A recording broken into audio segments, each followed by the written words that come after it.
Stage. Oh, there I am. Am I on here? Stage. Oh, there I am. Oh, geez. What's going on, people? Just tested some things out. No need to be alarmed. Is it working?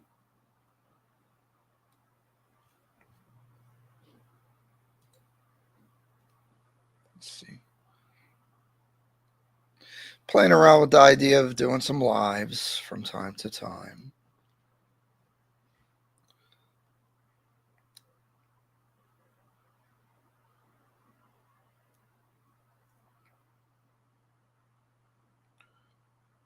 Let's see. View my channel. Okay. Check. Test. Testing. Okay. Oh, check. Okay. Test. Looks like we're working there. Are we on Facebook? Yeah, we're on Facebook. Someone needs to leave a comment, see if it works. Oh, I can do this. Let's test comments.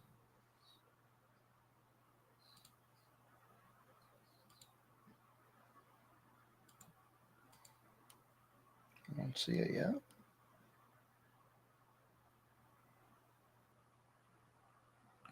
Can we see comments?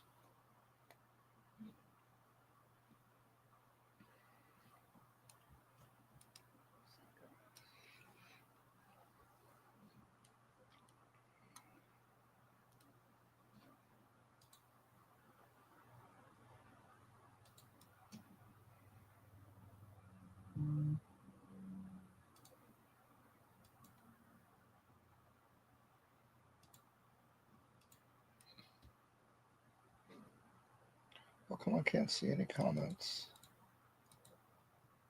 What is this?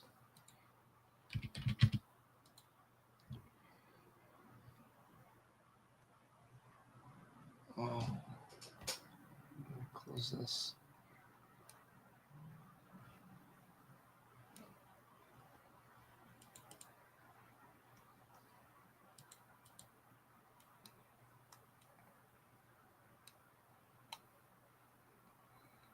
Oh, I posted a discount code.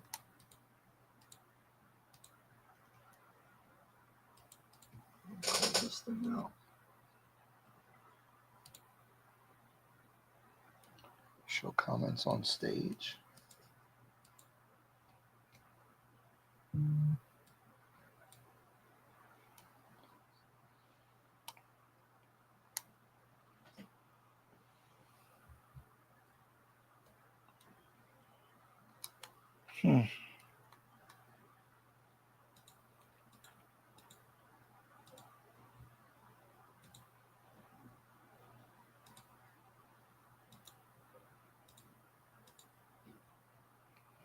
Okay.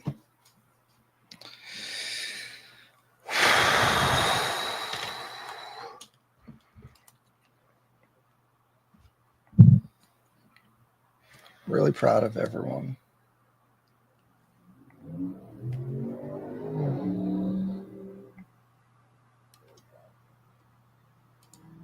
Trying to see how my comments show up on here. Not good.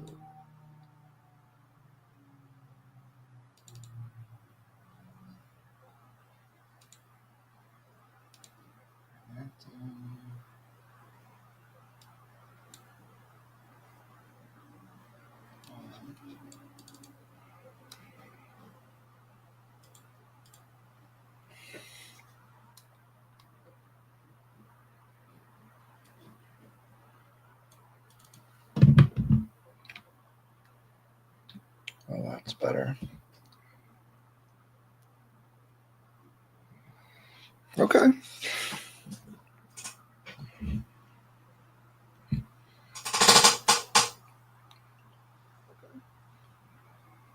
Y'all at work?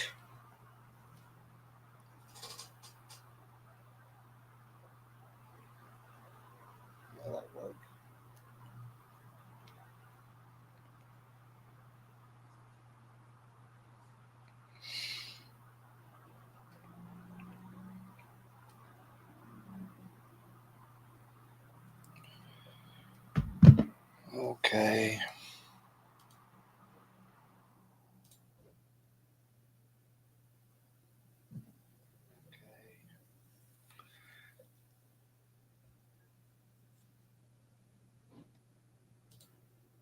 Can I have $200? Man, I need $200. You know how expensive all this is that we're doing over here? I'm broke. Oh no, why do I have echo? You know how expensive all this. There we go. You got the money. You got the bread. Everyone think I'm rich. See, that ain't no good. All my money I'll be spending on business to make more money, and then maybe make money sometimes. Then spend the money back.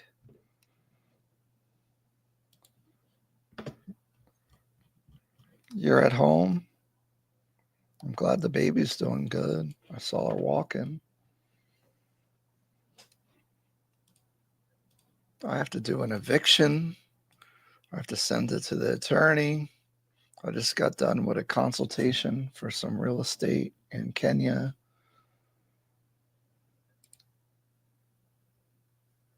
You got me rolling, heading to the parents to get them. Oh, are you back? You're at work? I don't recommend work. Unsubscribe. Why would someone do that? Why would you do that? God didn't create jobs. Now we got jobs and stuff. Welcome to the office. Oh, there's nothing to see here. Whoa. I'm at the producer desk. Yeah, I'm a busy man. I'm tired though. I'm not gonna lie, guys. I'm tired. I'm having a midlife crisis. I gain weight, got fat again. Tired. You a busy man. Love you, bro. Driving now. Yeah, work is ghetto. I'm on leave until next week after today. Talk later. Oh, it's nice. Well, thank you. Have a nice drive. I'm tired. I'm telling you. People be peopling. Ugh. Why people be peopling? That might be the podcast this episode this week. I definitely didn't come up with no podcast ideas yet. I'm fat. How you gain weight after the baby? Because stress, eating, your schedules. Once your schedule's off, everything gets messed up. My whole, my schedule's messed up. I'm in office here from the gym. No shower. Had to meet someone here to collect some monies. Now I got a victim. They once complaining, telling me all their problems, but I was like, but where's the rent? Pay the rent. Pay the rent, and then you have no problem. Pay rent, no problem. No pay rent, problem. My bills are high too. I don't know. Pay rent. Well, I'm trying. I'm like, I appreciate you trying, but got to pay the rent. Are we going to react to videos? Is that what we should do? Am I able to do that?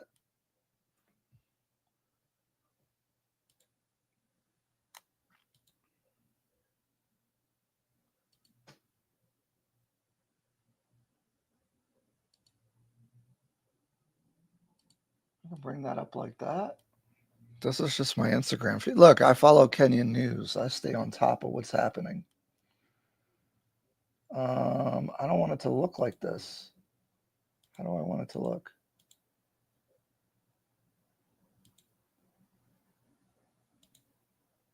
Like that?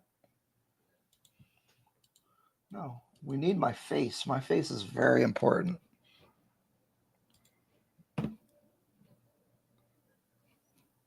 Now, does the sound go in? Pieces of an NBA championship team. All right, hear me out. Every single winning basketball team has the network engineering. This leadership better be good. Yo, chill.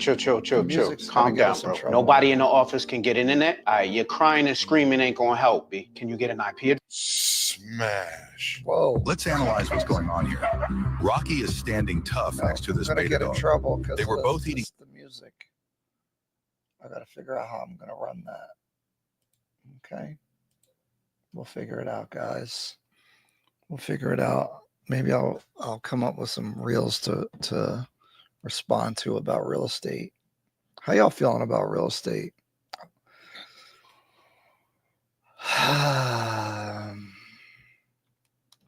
We're at like a 40 or 50-year low for transactions. If you're a realtor, you're a real estate agent, it's rough right now, and I understand. I'm your only friend. I'm your only real estate friend. Okay? Just understand that. I'm going to tell you real stuff, even if we don't make money. That's probably why we don't be, we can make more money, but I don't tell you what you want to hear. I tell you what I think is good for people based on their situation. That's what we do. Dang, should I do a live show every morning after the gym from the office? I don't have a lot to say to everybody, though. And coming up with a live when you're talking to yourself is swag.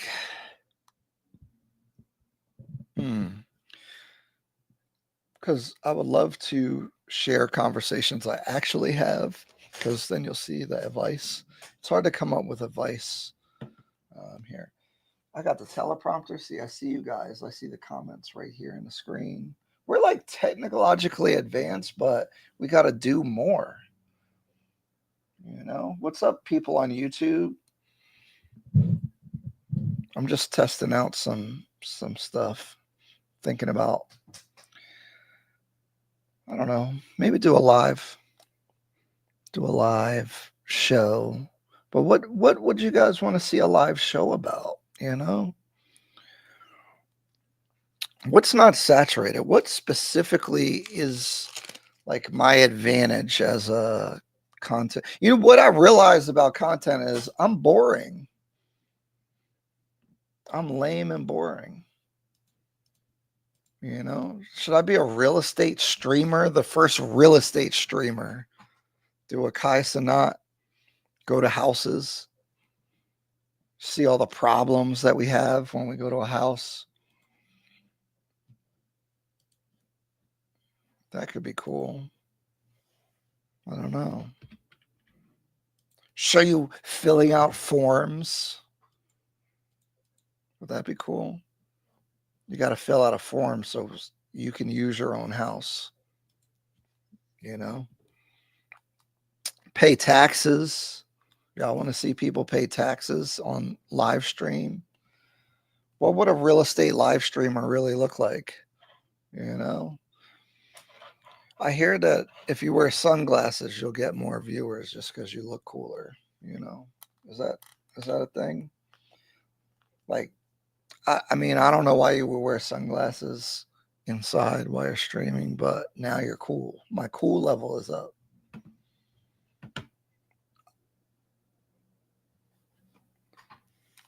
But I can't see anything. See, that's why I'm not successful on the content. I'm not cool enough.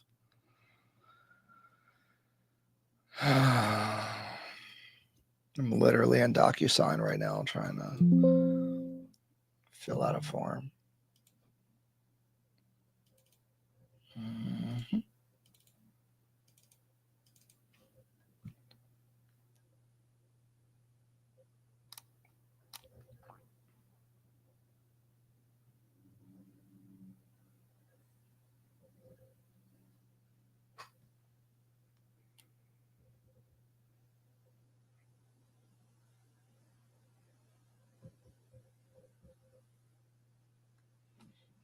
How long do you think 25K will last in Kenya? Does this include your housing expense? Are you going to the club? Are you paying for women? And what are you taking women out on dates is what I mean. What are you doing? What's happening? Like you got to describe your lifestyle, because 25K in Kenya, depending on how you live, probably lasts you years if you wanted it to. Don't drink. Only one girl. Depends. Ladies like to try to spend your money, but if you get a 1-bedroom in Kilimani, Kileleshwa, Lavington, you're probably unfurnished. See, this is the thing. If you're planning to stay a long period of time or what, because if you go unfurnished, you'll probably pay $500-$600 a month USD for a nice 1-bedroom. In Westlands, probably $700 to $1,000, and then you'd have to furnish it. So you probably spend, if you got to get a refrigerator, do you want a dryer? Do you just want a washing machine? Do you want nice stuff? You're going to spend $1 million Kenyan shillings, maybe 800,000. So you probably spend like $7,000 on furniture. And then I was saying, if you want to ball out, you spend $3,000 a month. That includes your housing. But if you're not partying, I mean, you really want to spend that much money. 25K lasts probably close 8 months, a year.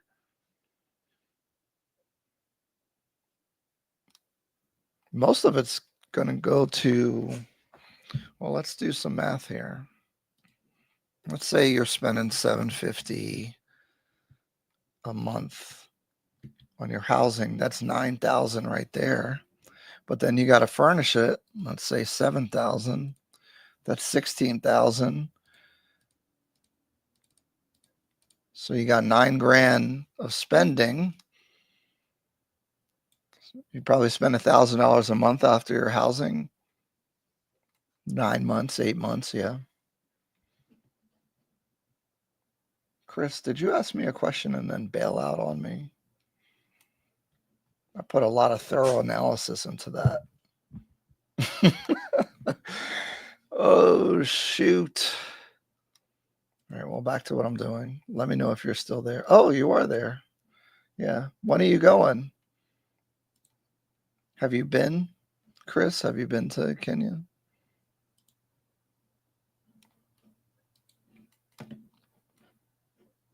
What are you looking to do out there?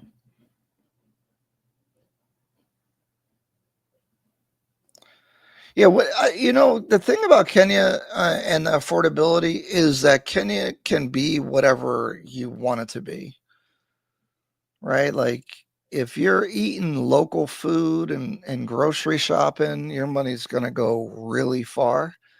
If you're staying in Westlands, it's going to go less far because you're paying an extra premium there. That's like staying in New York City or any like downtown area that's expensive. Chris said, no, I haven't, but I'm thinking of going soon. I just would feel more comfortable getting a remote job. Oh, dude. Okay. People, y'all don't got no business trying to move to Africa if you don't have a source of income. I see so many dusties, some Pookies and Ray Rays be out there because they think it's cheap. And then they live in a big lifestyle thinking they just going to figure it out. You are not going to figure it out, especially if you don't like. Even me, like I have the real estate skill set, but I wouldn't like rely on making income out there. Plus, you're not legal to make money in the local economy. Obviously, remote work's different. So yeah, I mean, you definitely need a remote job. But say you had a remote job and you were making $3,000 a month. I mean, you're going to live a good life like that 4 grand, even better. 5 grand, I mean, forget it. Like, you're just balling. So that's kind of my perspective on it. But you know, like if people are trying to live more modestly, you definitely can live modestly in Kenya for way less money. But I would definitely say visit before you pull the trigger, before you start planning your life out there. I mean, I'm crazy, so when I went out there, I was pretty sure I was going to like it, and then I fell in love with the place. And then, you know, and I'm not really that dramatic, but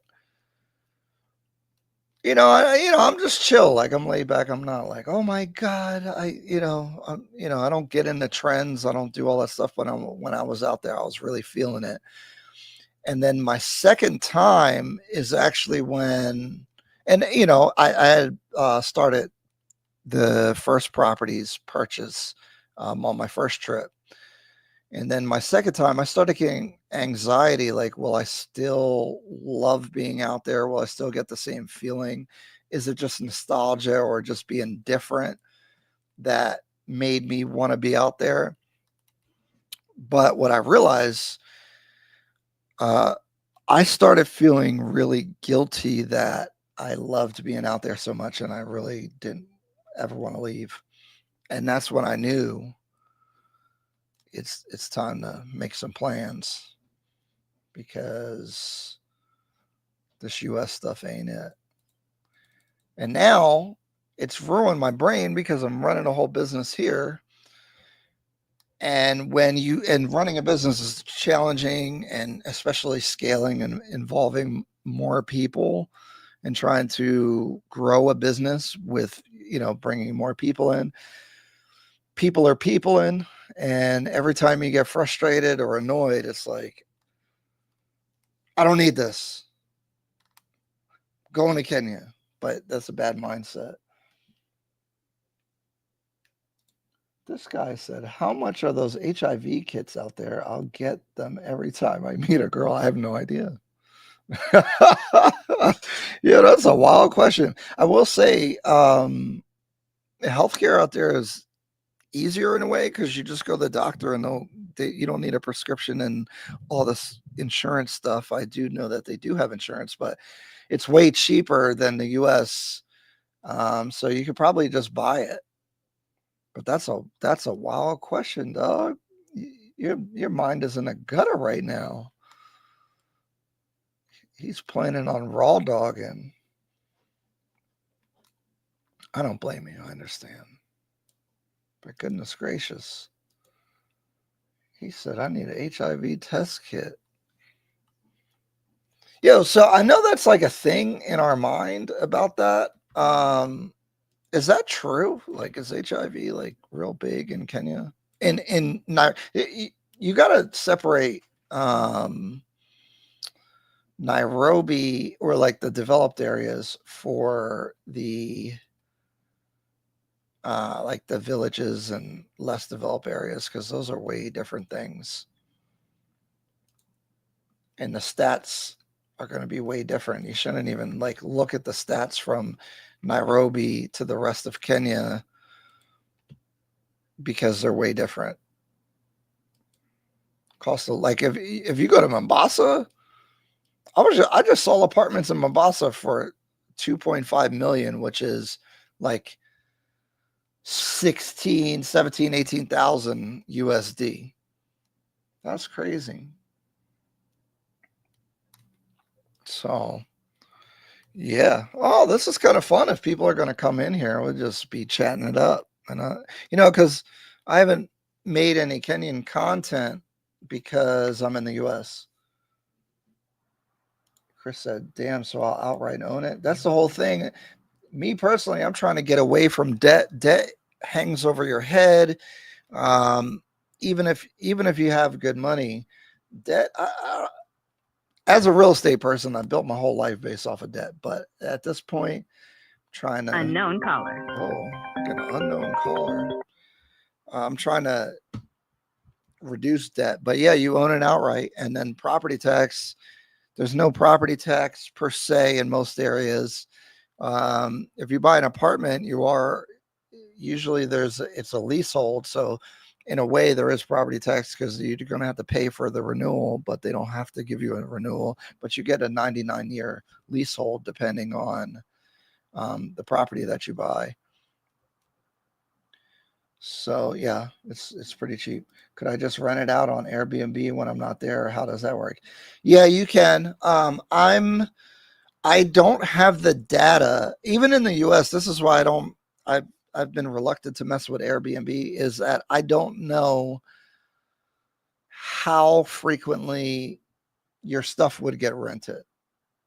So that's where I don't know. But yeah, I mean, you own it outright, right? So if it's vacant and it's not renting out that good on Airbnb, I mean, you're not getting income, but you are. I would recommend go on Airbnb and look around. You'll see what's out there. You'll see the type of properties. But yeah, you could do it.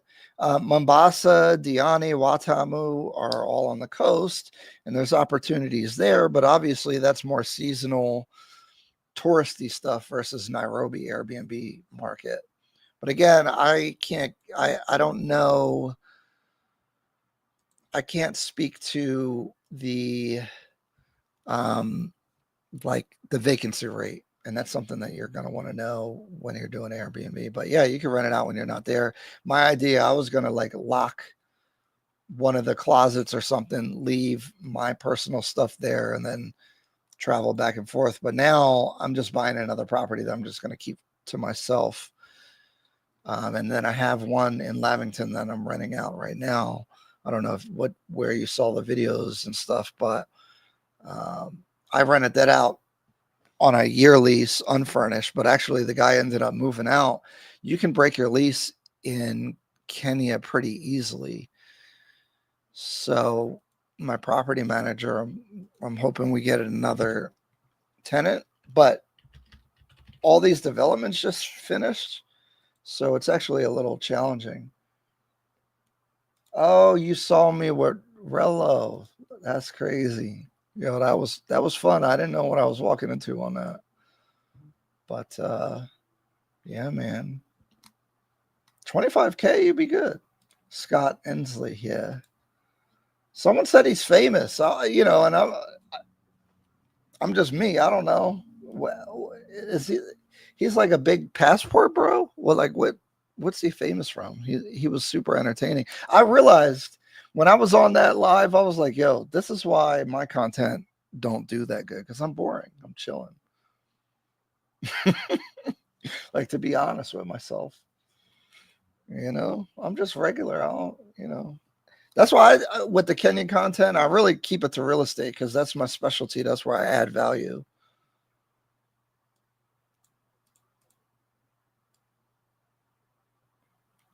But I've been looking at all kinds of business opportunity. Like whatever you can do in the US, you can do bigger overseas. And in my point, Kenya is like your money goes longer, labor's less expensive. Like you can really build something significant out there with less money. But you got to learn how things work before you even try to get into anything complicated.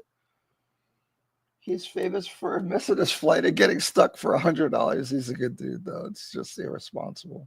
No, it was super cool.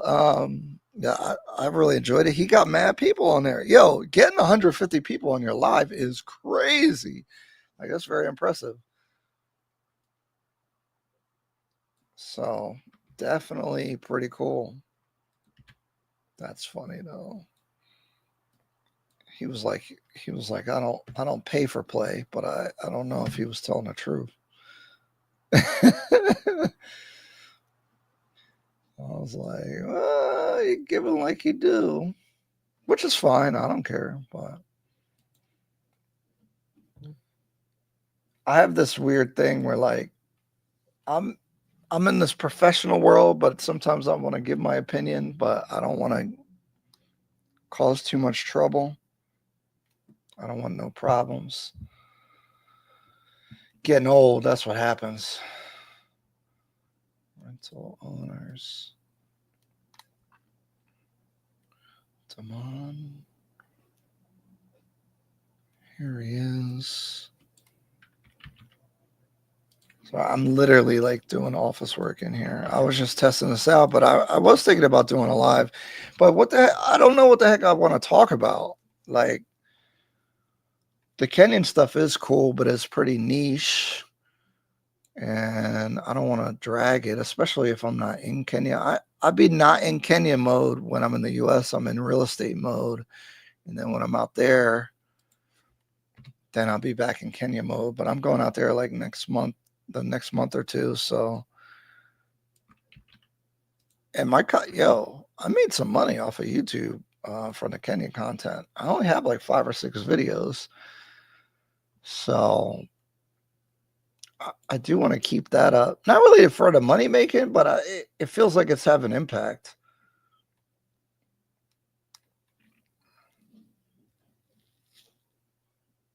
But yeah, I don't know what I want to do, but I got to commit to whatever. Oh, wow. These messages. So I'm literally doing paperwork right now. But wow, maybe I should come up with a plan, do like a 2-hour live every other day or something. Maybe every day. I don't know. I'll just come in here and keep it light. I don't know if I could be entertaining enough for that long. You know? Plus, my YouTube channel is way different than some of my other stuff that I do. And my YouTube channel, I was going to make one specifically for Kenya. I actually posted the first video on both my channels. And when I posted on the new channel, it got no views. And it got a whole bunch of views on my channel. So that told me stick with the channel I got, because building a new channel is hard. I'm getting blown up.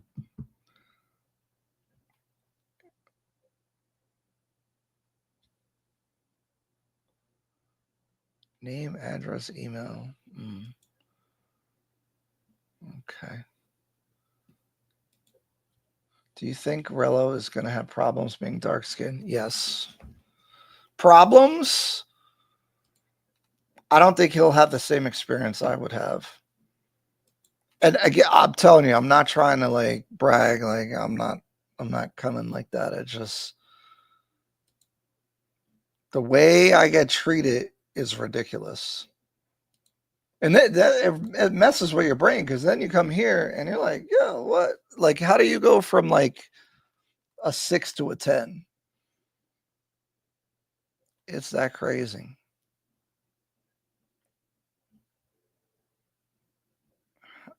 But yeah, I think he might have some trouble because he's going to blend in. Although he was wearing, what was he wearing? A Chanel or a Gucci shirt?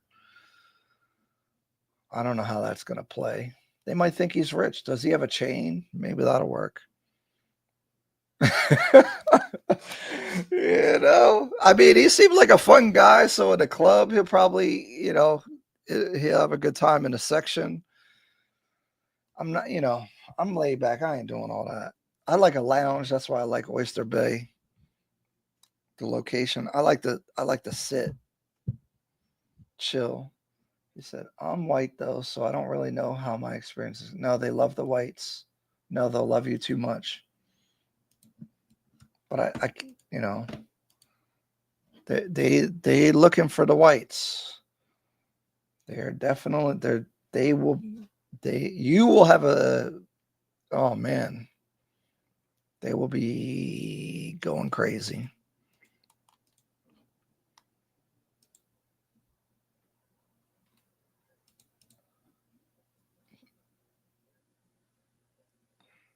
I'm trying to find this guy's address. Oh my goodness. But yeah, any white people going pretty much in most places in Africa are going to have a preferential treatment, unfortunately.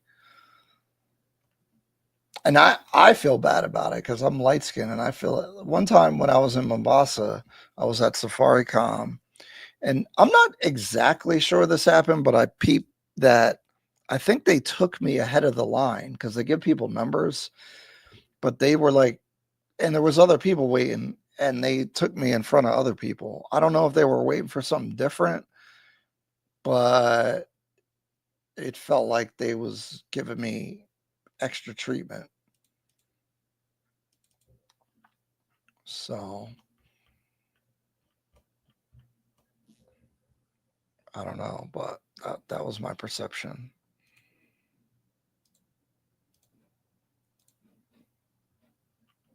What makes you want to go to Kenya?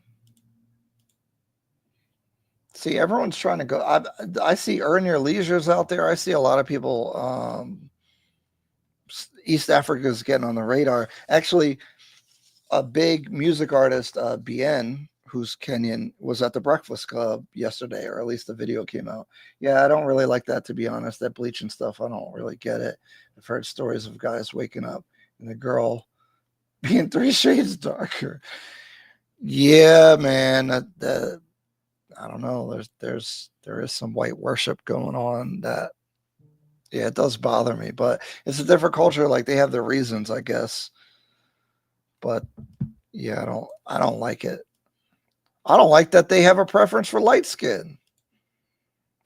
Because, it plays into, I don't want to say self-hate. I don't really mean self-hate, but that would be along those lines where it's like, why don't you see yourself as beautiful or attractive? Because there's, but it is what it is.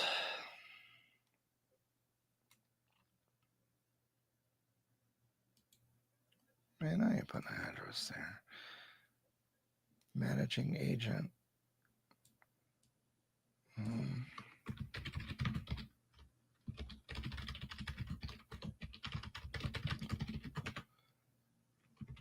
Oh no, what the heck happened?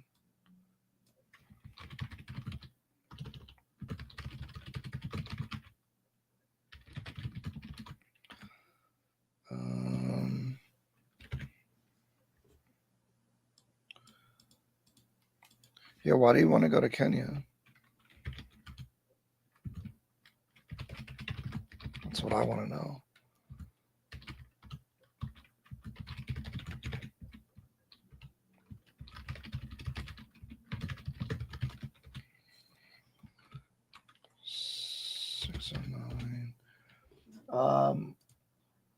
My biggest issue right now is the passive income working online. I have a great job, but it's US based and not online. Yeah, that's my problem. I'm running a business here in New Jersey, and I'm spending money in the business, right? Like, I'm reinvesting in the business, grinding, dealing with problems. And it's like, I could just retire to Kenya right now because I have rental properties. I have some VA income, and see you later, guys. It's in the back of my head, and you can live real good. Like I'm saying, if you got $3 to $5 grand a month, I mean, you just do whatever you want all the time. You could eat out on pretty much every day like that. Like, you could go the nicest restaurants, VIP, like the Back Room and Alloy, the Cigar Lounge, like all kinds of spots. Get like, it's like going to a a high end or a very high end restaurant, but you're still paying, like, if you're not drinking, 25 USD a person for, like, you spend that at Fridays. This is more like Eddie V's or like a way better, some rooftop experience or whatever, for that type of money.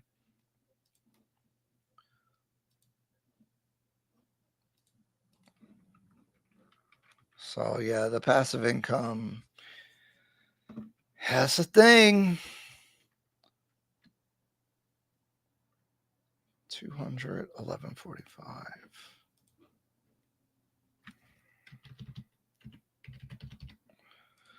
Yeah, I guess this is pretty cool in the lives, though. Yo, I do wonder that, though, like, all these live streamers, what if you did it for like whatever your business is.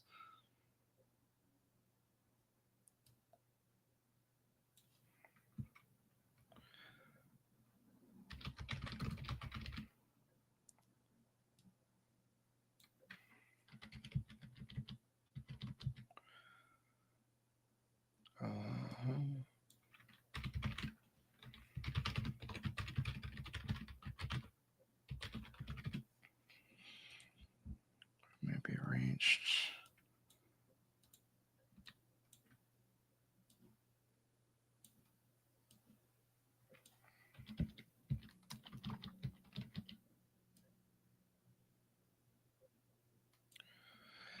How's the internet? Yeah, it's good.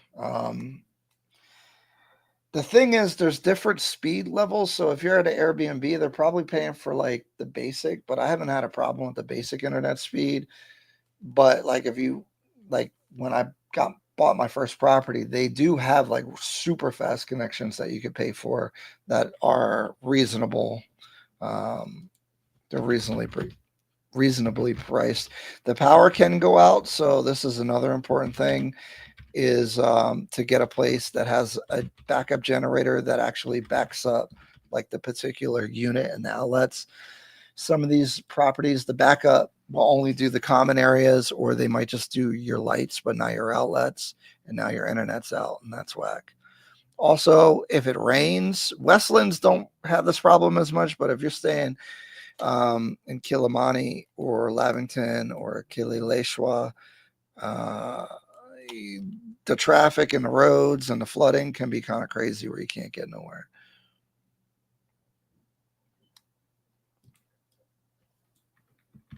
Those are some considerations. Oddly enough,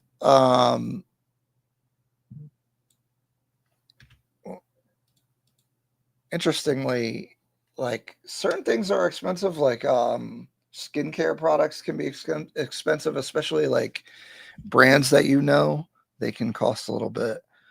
But a lot of other things are affordable. The gym membership, like if you don't have a gym in your apartment, the gym is like $50 a month, and it's not as good as US gyms. I don't think a lot of people talk about that. So that's another one to think about.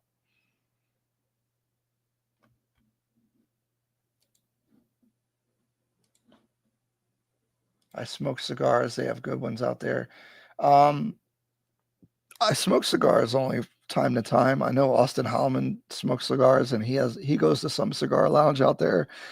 So I'm going to assume they have cigar lounges where you can buy, I guess, decent cigars. I don't know. It's pretty cool when you travel like that, though, because like I don't know about the cigars, but you get exposed to different products. So I didn't know South Africa made wine like that, but they got a lot of good South African wines out there that I liked.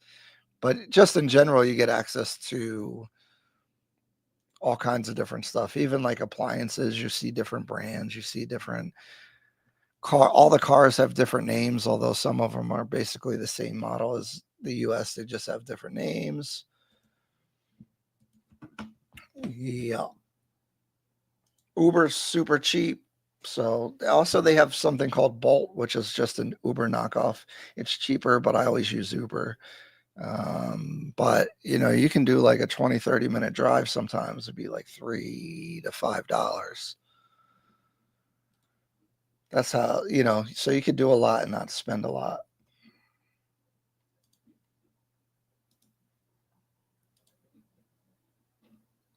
If you could take one thing from America and bring it to Kenya, what would it be? It's funny because people ask me from Kenya, when you're coming, bring me something that I can't get here. And I always tell them, y'all got pretty much everything. Are you talking about like a thing, like a phone or a camera or something? Or are you talking about like, I don't know, something that you could get access to?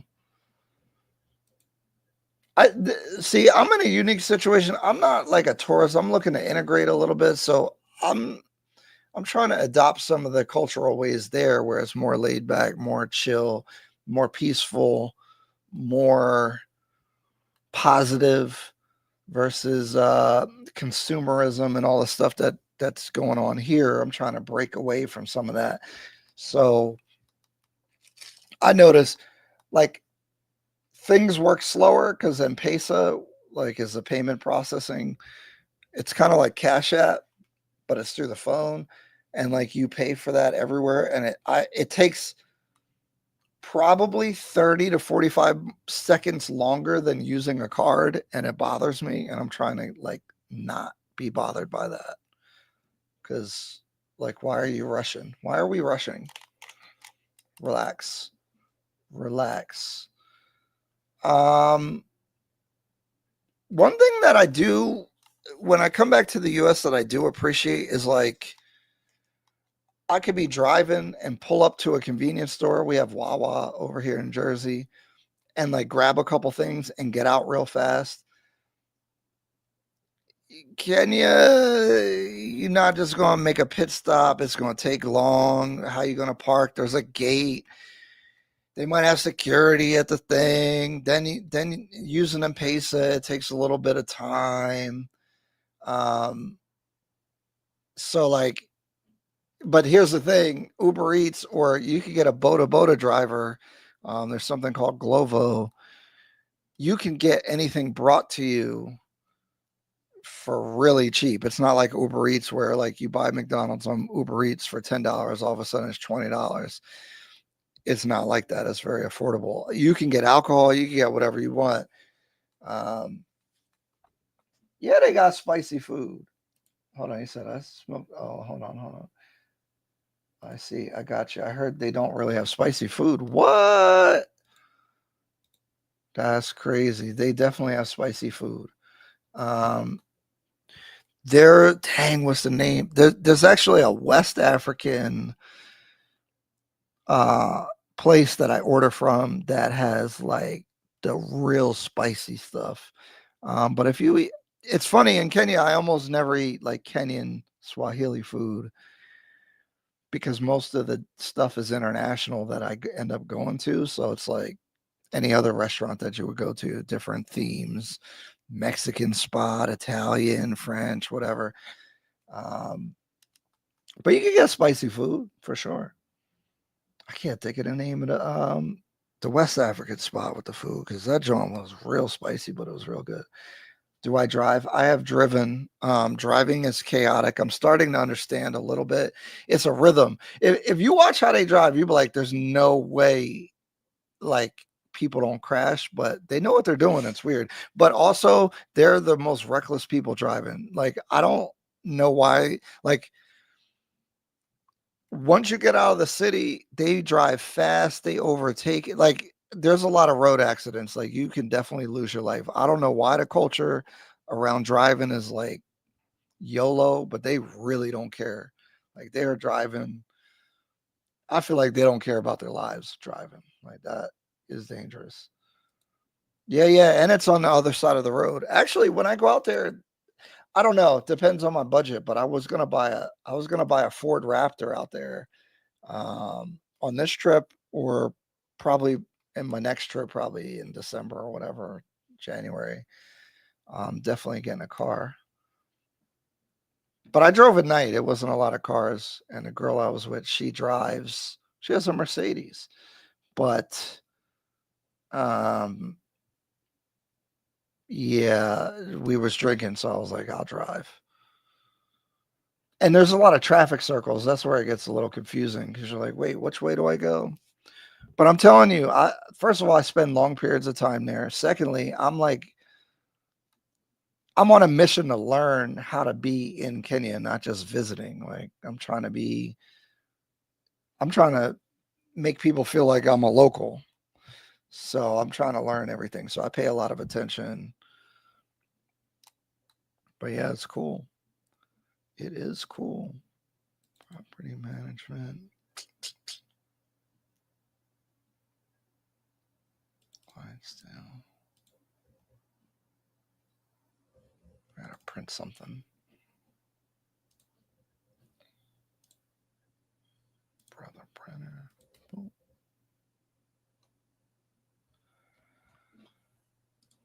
He said, I want to meet a Kenyan woman with a good career.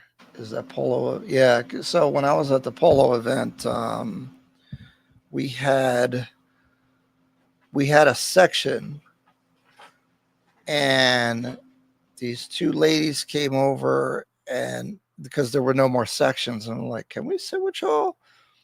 And we had like 8 seats, like it was like 10 seats. We had 1 million seats, and we're talking, and they're both attorneys.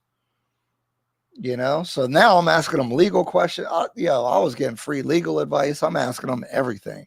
And now I got their numbers, and I can ask them stuff. Or, if I need an attorney or a referral to the type of attorney I need. That's the thing. People are very educated in Kenya, at least in the places that I'm at. Most people have university degrees.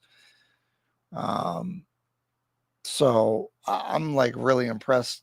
And the other thing is, because of the internet, and Kenyans are like really online, so the cultural connections, like slang, they know what's going on. So that's what Rello was talking about. He can't connect. He must have been talking, and there's nothing wrong with people from the village, but he must have been talking to people that are like slower, like basically from the country, that aren't on time like that. They're not, it's a different culture out there, but in the city, nah, they're on it. Let me get this.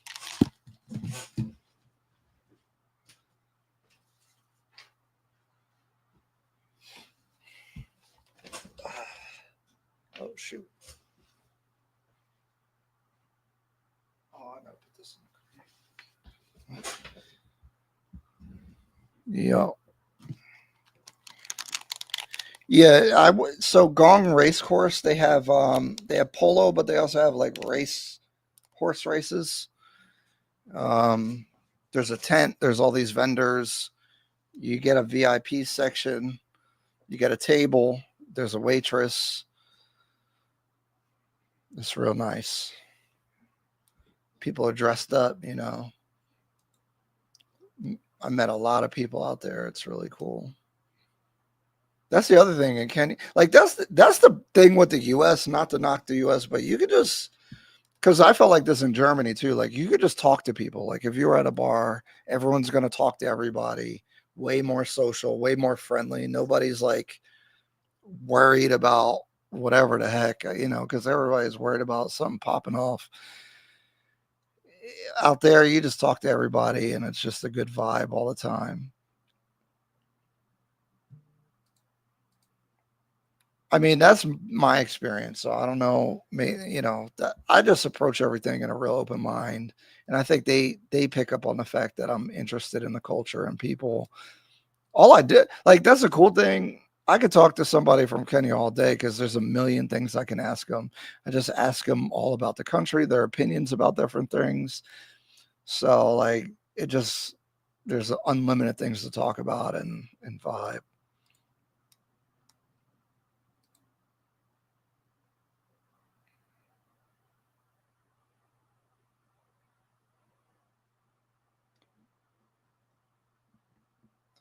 Said, yeah, I want to network, man. I don't even want to buy a house in America to tie me down. My mind is focused on international real estate. I mean, I made my career on the US, and, I'm super privileged to have rental properties here and everything. But when I look at the landscape of real estate, the cost, lifestyle, and everything, man, I think overseas is interesting, especially my experience when I was purchasing. It sounds crazy to go to another country and buy land, real estate, anything. It really wasn't the process wasn't that crazy. It was I've been in real estate for over 15 years in the US. So like, to me, it seemed normal. Like it wasn't that crazy.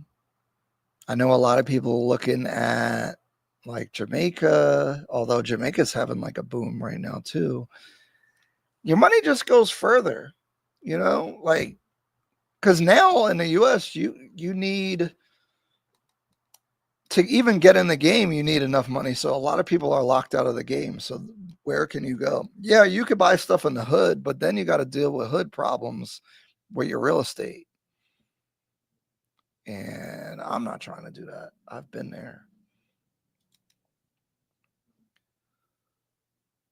But people make money, you know, like people make money doing real estate in not so nice neighborhoods. I mean, that's cool, but it's not for me.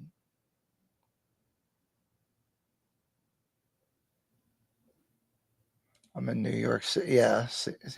I'm in New York City, man. I can't take these prices working to live. Yeah, man. Like, that's crazy. So think about this. I associate Nairobi like New York City, maybe 30, 40 years ago, as far as real estate. Imagine you could buy some in New York, you know, 30 years ago, and now it's today. What is it worth? I think Nairobi looks like that on real estate, as long as their politics, they don't crash out, because there was protests against this crazy tax bill. Which, look, I follow the politics. Like, I read the finance bill of 2024. They were taxing everything, and there was protest, and the police / army shot some people. And there's actually a BBC documentary about it, and there's been a lot of talk about it because the president's not super popular right now. So there are like political issues. So you do have to, and I think a politician got killed actually on a road that I was on a lot. So you do have to pay attention. What about Trump? Can't stand him over there. No. This is the biggest lie that they be telling. Trump is popular internationally because the rest of the world isn't with some of the weird stuff. Like, they like, you know, they like a guy that stands on business and talks like that. Now, the tariff thing, I don't know. But no, the aid and the tariffs, I think it's a weird time. Like, I see a lot of African content creators talking about we need to control our own destiny. If you look at what's happened in Burkina Faso with Ibrahim Traore, I think people are waking up to the fact of kind of not relying on aid, not relying on the Western countries, Europe, US. So I think that is changing. So, but no, they like Trump. They'd be like, what if I ask somebody about Trump over there, they'd be like, you know, they don't mind what he be saying a lot of times. I think, you know, the media be hyping up the other stuff. Plus Trump, oh Lord, don't get me into the politics. But no, they don't hate Trump.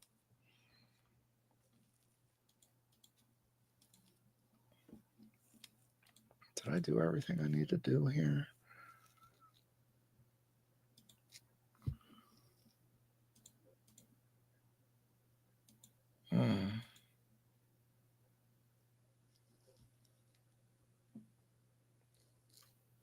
Let's see.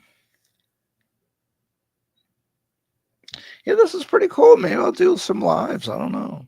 But I don't want to mess up. So if I start putting lives on the YouTube, and then I'm not talking about Kenyan content, I feel like my channel's going to get confused on the algorithm. But I also don't want to make a new channel. So I don't know. Because see, you're trying to get me in trouble because they don't got freedom of speech like that. I ain't trying to make the government upset with me. Stephen Williams, you going to let me join your soccer team or what? Are you back in Jersey? Where are you at? What you been up to? What's going on?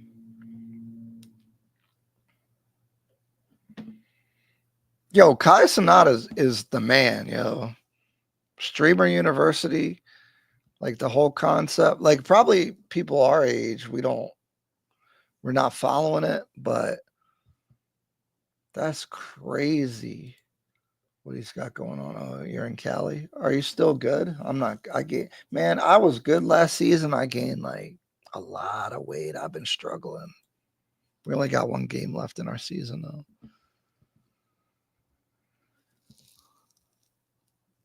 But yeah, like this is YouTube is tough because you don't want to mess up your algorithm on your channel, but then making new channels is like, because this channel's monetized. But you mess around, make a new channel, then you got to grind it out again. And I was just starting to get some juice on this one, but now it's all real estate. But I have some videos on there that do well, just general US real estate, but then I got all this Kenyan content. It's like all mixed up. I don't know how to put the 2 and 2 together. Your knees hurting? It's funny. I got tendonitis in my Achilles. I got tendonitis in my hamstring. I'm worried one of them things is gonna go, but it's because I gotta lose weight, man. Weight is like a negative factor for everything. And all I had today, it's 3:04 p.m., 3:47 p.m. right now. All I had so far was a protein bar. But like I feel hungry now, like I'm ready to go eat something. But when you're in the office setting, it's like you get bored and want to eat. It's no good. I need more outside activities or something. I need to go build a garden or something. Yeah, there's really like 5 people on this live right now. That's funny. So what do you guys think I should do if I did a live every day? I just do a variety show, react to some videos. Maybe someone asks about Kenya, talk about some real estate topics, business. I'm trying to stay away from the dating stuff to some degree. I could talk about a little bit. Chris, that's why Rello, I was scared because I was looking at his content. I was like, bro, I ain't trying to be out here just passport broing it up. But it was cool. We didn't go that far.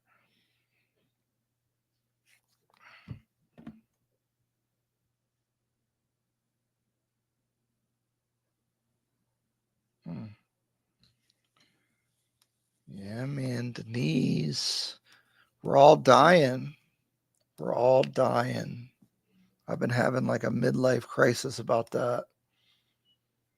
Because I still play soccer with the 20-year-olds, and I'm like, dang, even if I was in shape, I don't know if I had the juice like they got, which means you're dying. Right? You even if you tried more, you could do less. Like you're bound by your physical degradation. Struggling with that, which goes to retiring in Kenya, because it's like, what's all living to work? And work is good. Like I like working. I like building this business that I'm building, but when them annoying things happen, it's like, I don't need this shit.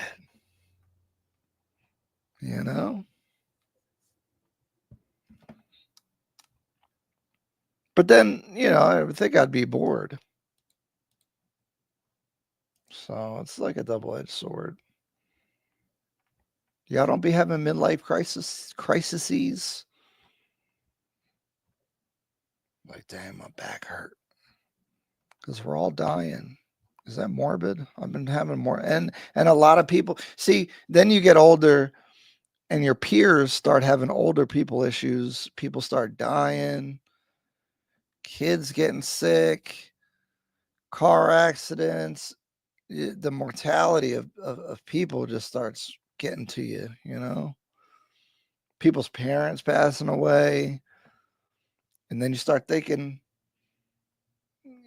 like my my dogs are old. They don't move the same. I don't know. I don't know what you do about that.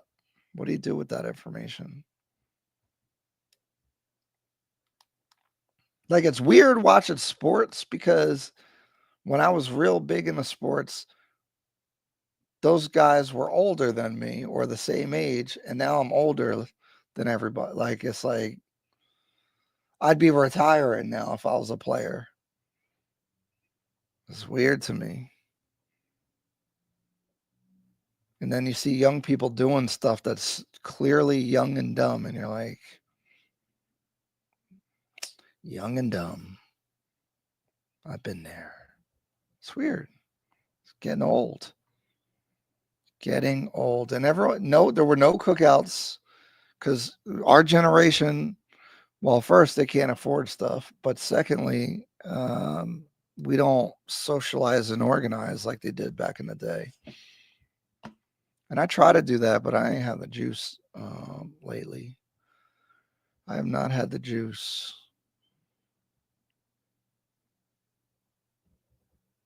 Because Chris said, I don't even like watching sports anymore. I feel like I'm wasting my time. Could be investing or something. Yeah, I know. It's weird. Andrew Tate talks about like concerts where there's all these people like gathering to watch someone do something. I feel like that too. Like, make your own legacy or whatever. Like, why am I watching people perform at the highest level and I'm just sitting watching them? It's weird. I get it. I get it.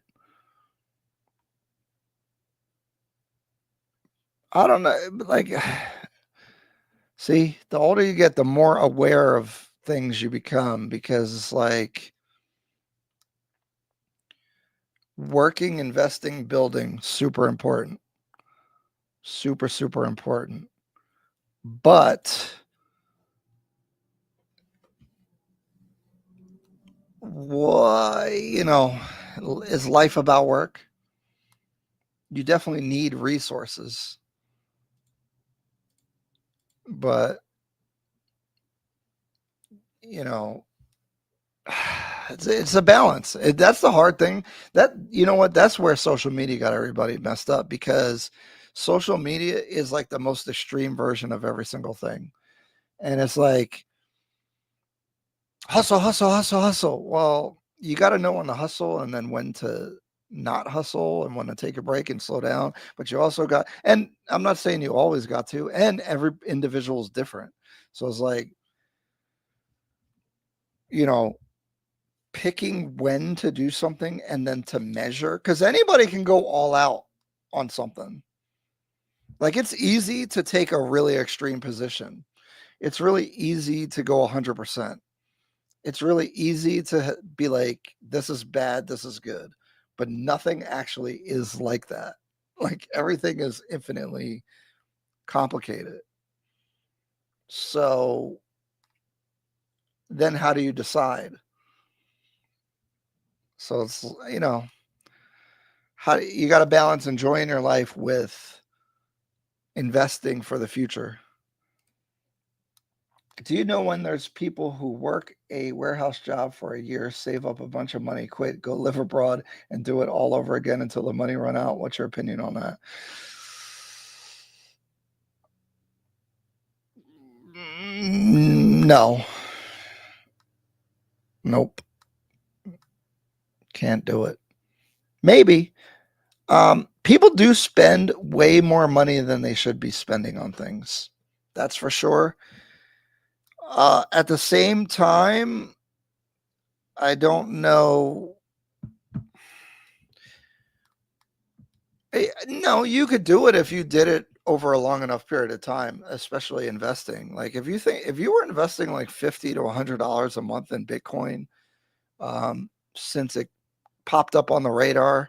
I'm not saying like back in the day when it was like unknown, but everyone knows about it now, right? So since probably 2020, if you you probably run a simulation on it. If you invested $50 a month in Bitcoin from 2020 to 2025, what would it be worth today?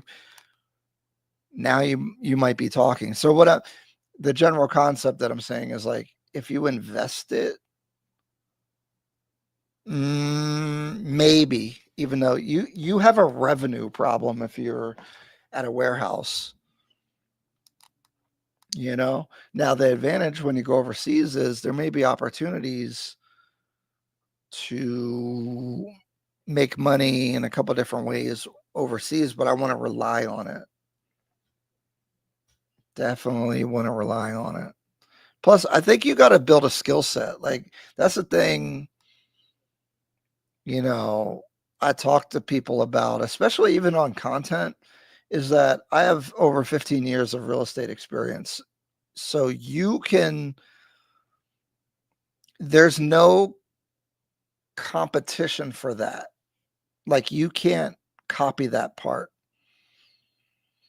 So I think you got to develop a skill set because that differentiates you regardless of what it is. Like, I see like attorneys online doing content. They're doing really well because that's not a space that's a lot of people are in, and plus most people can't get into it. Whatever it is, like even like lawn care, like there's lawn care experts, and I look up things about my pool. There's pool experts. Like you gotta get a skill set, because if you have a skill set, you can probably figure it out. And the warehouse ain't really helping with that. You gotta.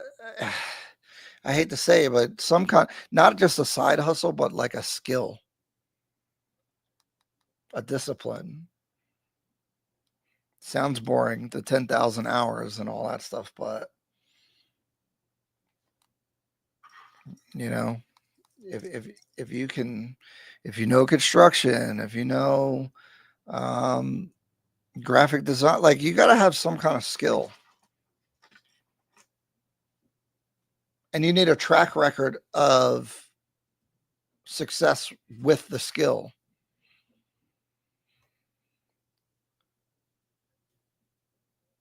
I think that's a critical thing. I think a lot of people are chasing a trend or a way to make money, and I don't think it's sustainable. But the thing is, with social media, you're seeing a snapshot of, you're seeing them have success right in this moment. That happens in real estate. Like I see people that they flipped a house or they bought a bunch of rental properties, but what you don't know is how much money they owe on the properties and how much they're actually making, and when they have repairs and the costs.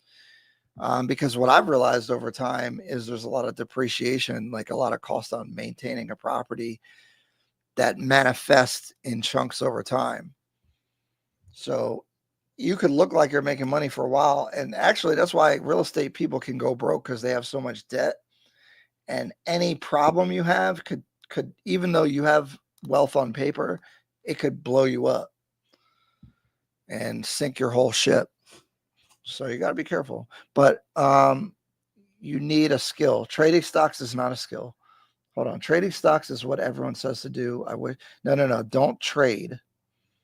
Invest. Big difference. Big difference.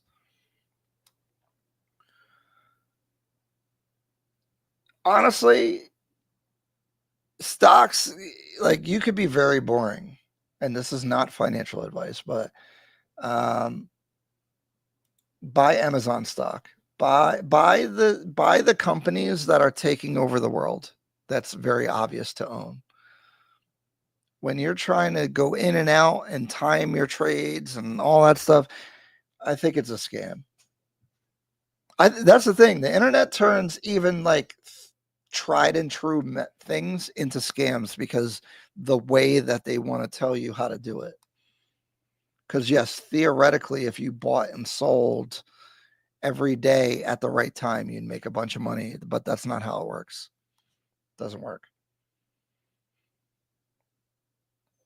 That's why you got these people doing parlays, and then you only see when their parlay hits, but you didn't see that they lost thousands of dollars this year gambling.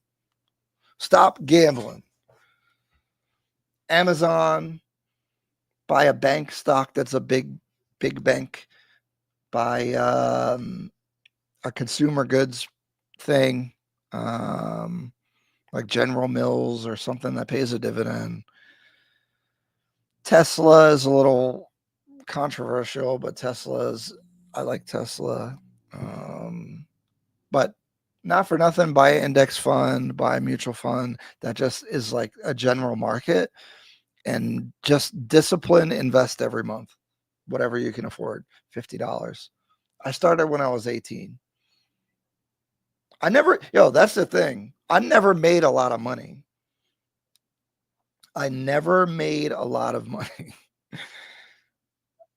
I probably made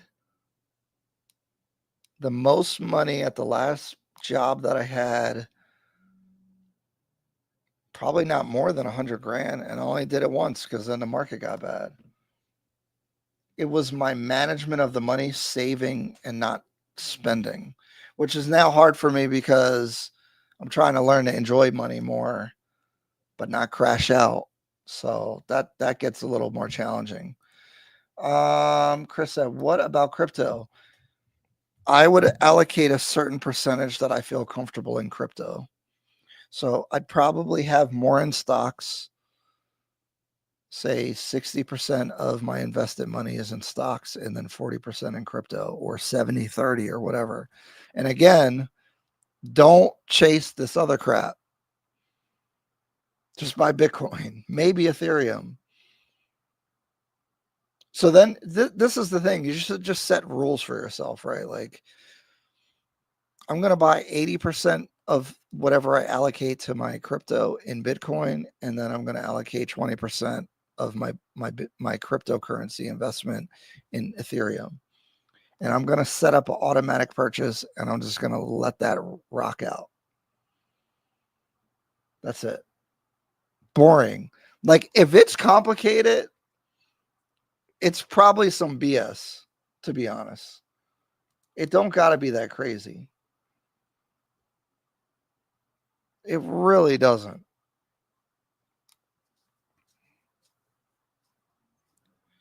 Like, invest. That's the crazy thing. Like, investing. But this is the thing. I did it since I was 18. But now when I look at my stuff, I'm like, damn, that's crazy. Because I know you've probably seen it. The power of compound interest is real. But you got to wait. But where you mess it up is you try to trade and then you take a loss. Because if you take a loss of a couple $100, that's $10,000 5, 8 years from now. So it's better to just stay safe and be boring. Now, when you have extra money, right? You do have a tax return, you got, I don't know, you somehow you end up coming in having some extra money. Okay. You want to do something more mentally stimulating where there's a higher upside but more risk, use that money. But make a barrier in between your play money and your serious investment money. That's how I always been thinking about it. So in real estate, we get a large commission all at once. I might send 10% to the play money stuff right off the bat. But I think if you create rules for yourself, but based off of percentages of how you want to allocate your money, and it might be your allocations might feel like not a lot, like 20, 30, 40, $50. It starts to matter over time. It really does. I'm sure you've seen people say it, but it really does matter. But you still, the warehouse thing, especially living in New York, like, I get it. A lot of your money is getting eaten up. And I guess it's hard to say, but you might want to get the heck out of there. Because I was looking at moving to Florida or something, because Jersey's expensive too. Which is why I'm looking overseas. But you need so for me, I have passive income from real estate that can sustain whatever I do. So it's a safe base to have. And if you don't have a base and you're just relying on your income, then you got to be careful. You can't, if I don't know how you would just get overseas and then figure it out, and you're trying to probably do it too early. You said you're like 26. You got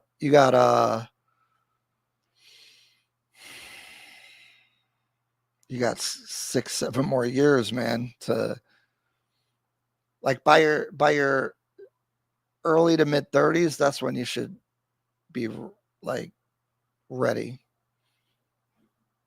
Sounds like a long time, but these years be moving. Somebody told me this at my last job I ever worked, and I didn't believe him, but he said,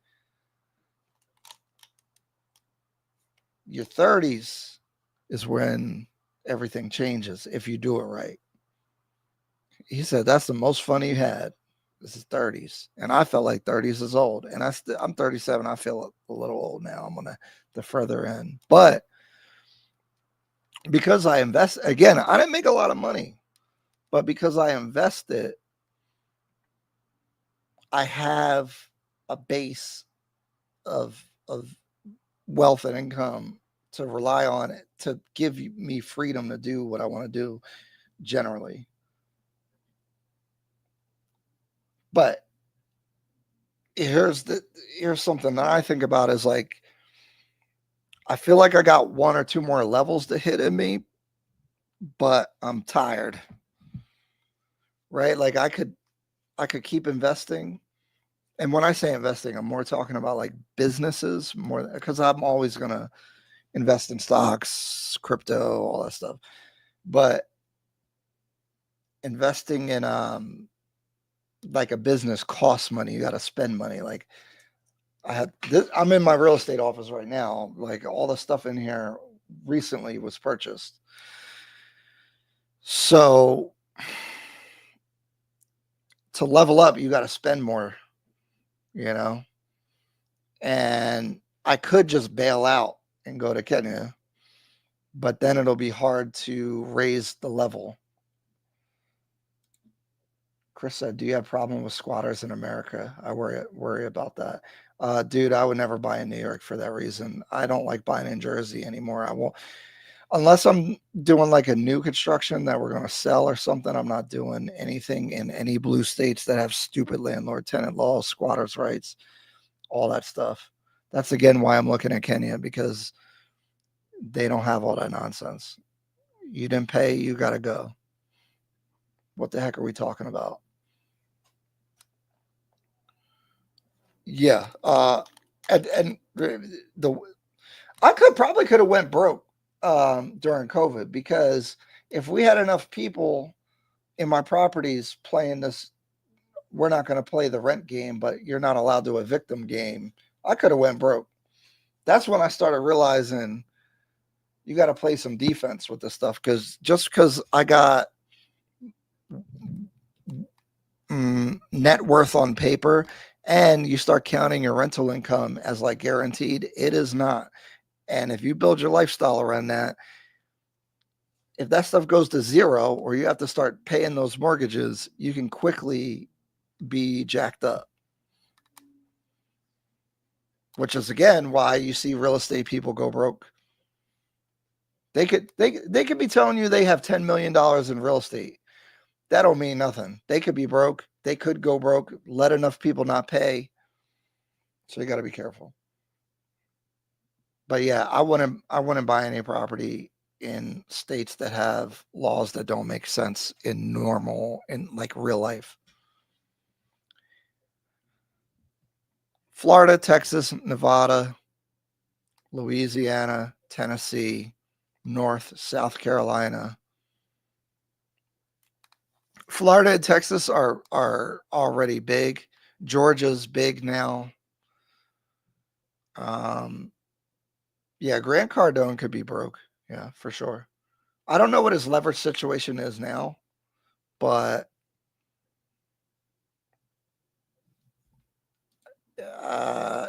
dude, this is the thing. People that were doing really good in real estate, if you listen to Dave Ramsey, what happened to him was he was making money and he was doing good. The banks just said, hey, we're going to foreclose if you don't pay this loan off. And that'll take you out right by itself. So I don't know Grant Cardone's situation exactly, but if you're holding enough debt, I think he does a lot of stuff on the equity side where he's bringing in income. I mean, cash from like investors. So that could be a little different. But debt, if you have debt, you can go broke. You can definitely go broke with some debt.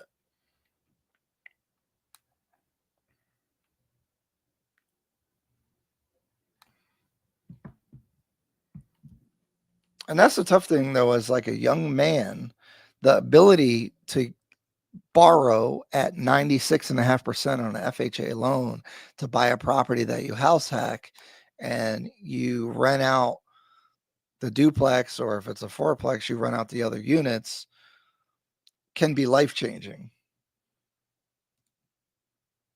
So you wouldn't suggest to get a loan to buy real estate, or should I just buy it outright?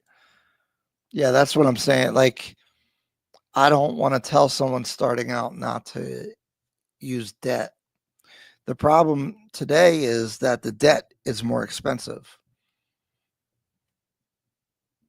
And so the margin for error on real estate is tighter than it's ever been. So if you don't buy the right thing, or you just have, I don't know, some kind of issue,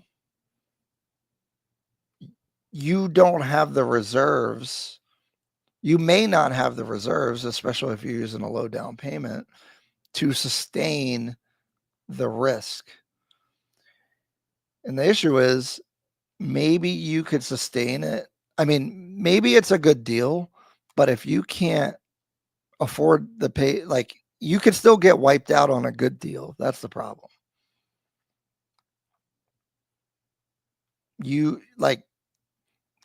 On paper, it's a good property, but there's an expense that now you can't rent it out. Now, I don't know, there's an insurance claim, and then it's hard to rent it. There's things that can happen to you that could take you out because you're vulnerable when you're smaller.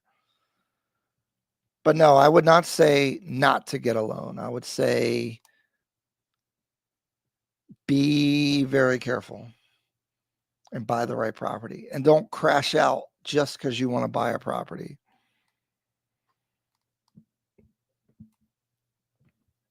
Because if you don't own anything, you are screwed, because the economy is like, there's going to be rich people that own stuff and then everyone else is poor. That's the world that we're moving back into. So you have to find a way to own stuff. But that's why I like stocks, because it's the same thing, but it's more liquid. Not to say not to buy property, though. But I literally was just on the phone with a loan officer friend of mine, and he has property. And we were both sharing the fact that it feels like you're making money, but then sometimes if you have a roof repair, it could wipe out your profit for that year for the property in one go. And then you might have another property problem. And then you could have a problem with the tenant. Plus, you're also having to hire the roofing company to fix the roof. And you're also having to field the calls from the tenant. Now, you could hire a property management company, which is what we do here in Jersey, or one of the things that we do. But it costs something from you. What's the typical rental yields in Nairobi? Are there good deals out there too? So I think the numbers generally run this ratio of, actually, let me look at mine, right? So it's a little difficult because the exchange rate when you're calculating in dollars, but I paid about $45K for the 1-bedroom in Lavington, and it's rents for 65,000 shillings, about $500 a month. So you take that 45,000.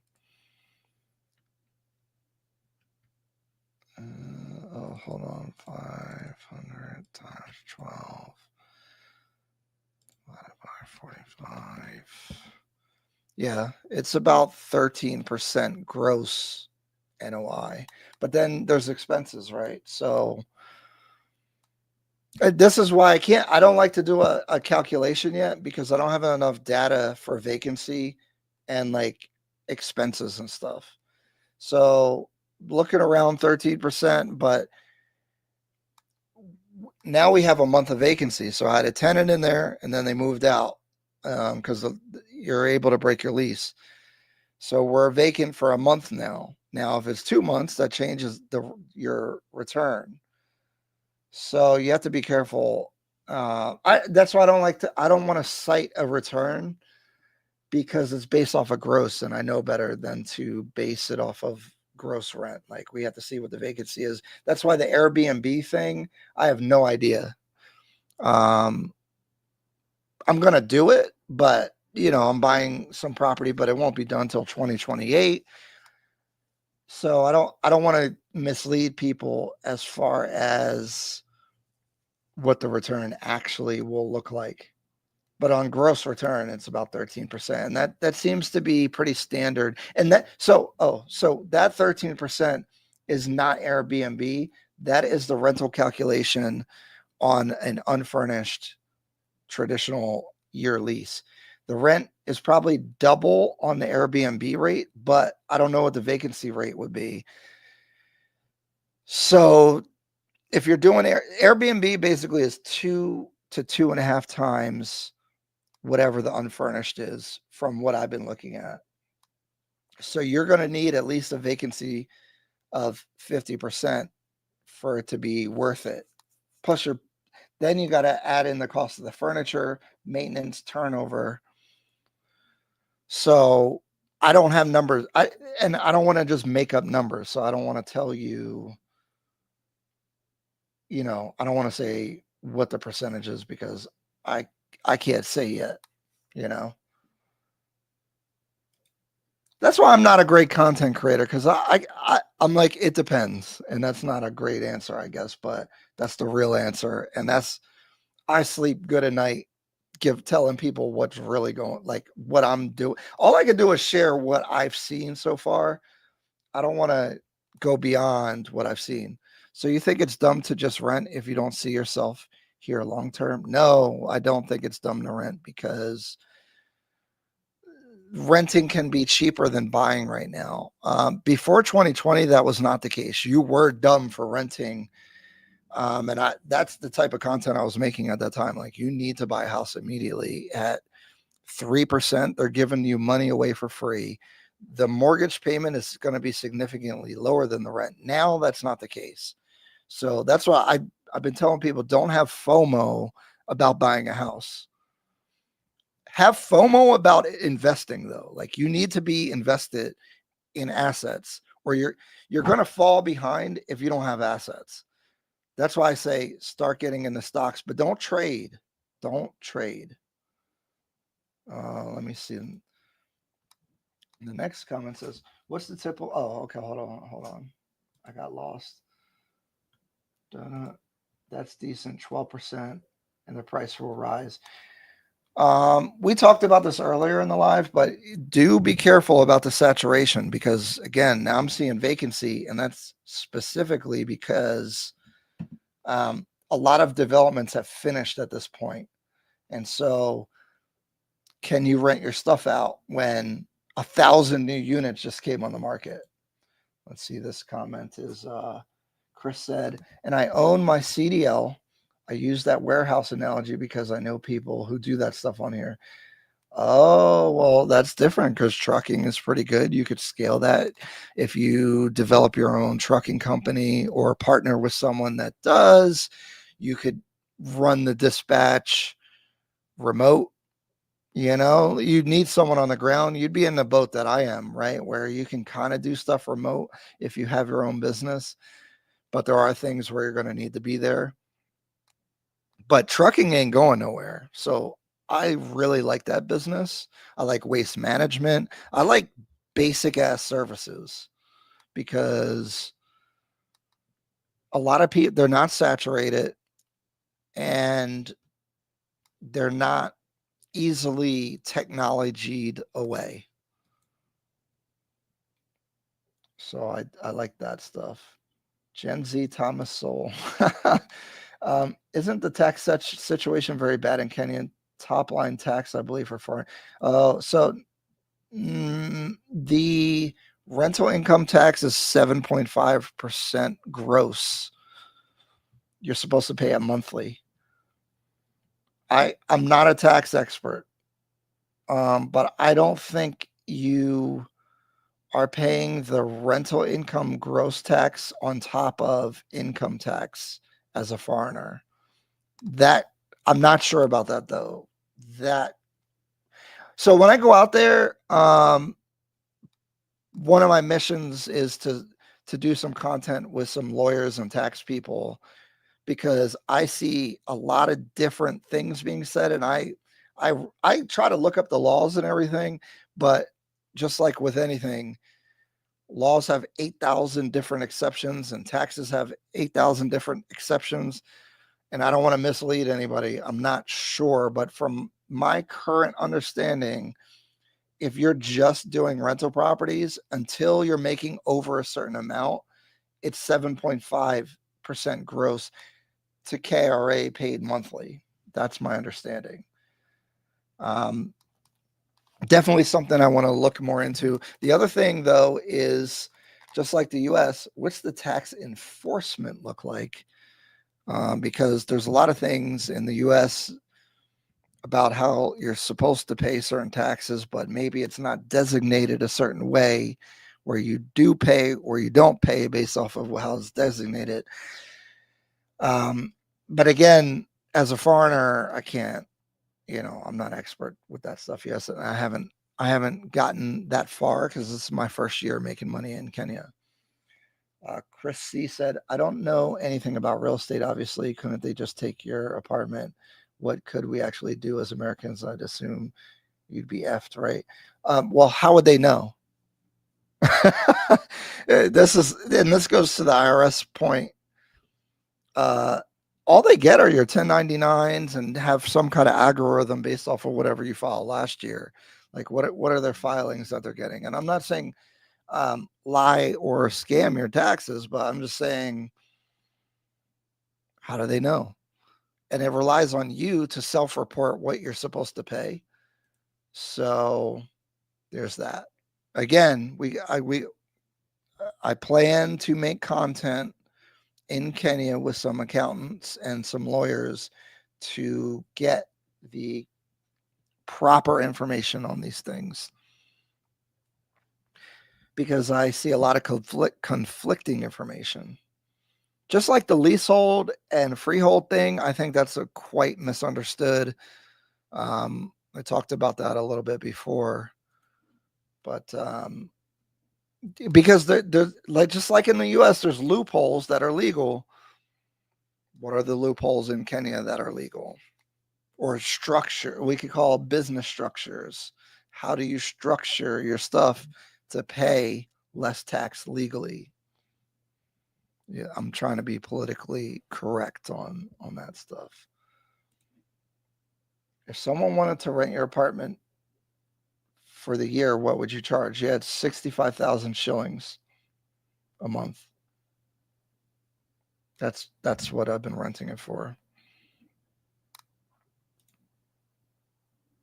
Which is about $500. But when you quote a shilling price in dollars, it's wrong because the shilling price, the conversion changes.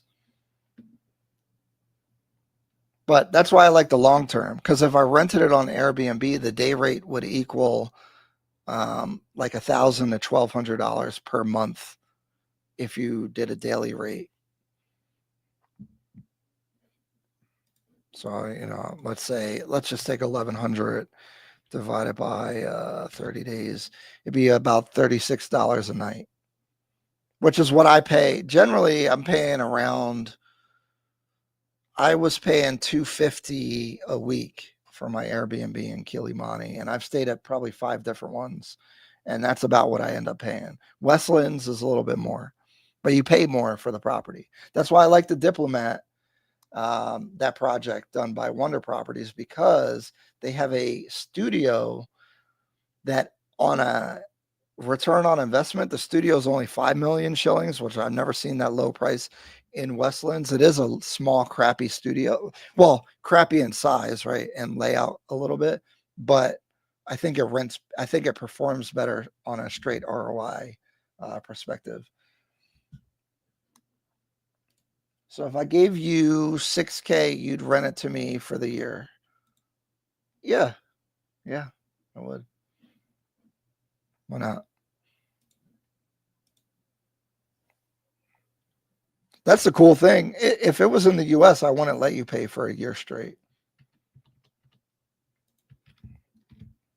Yeah, I would take 6K for the year.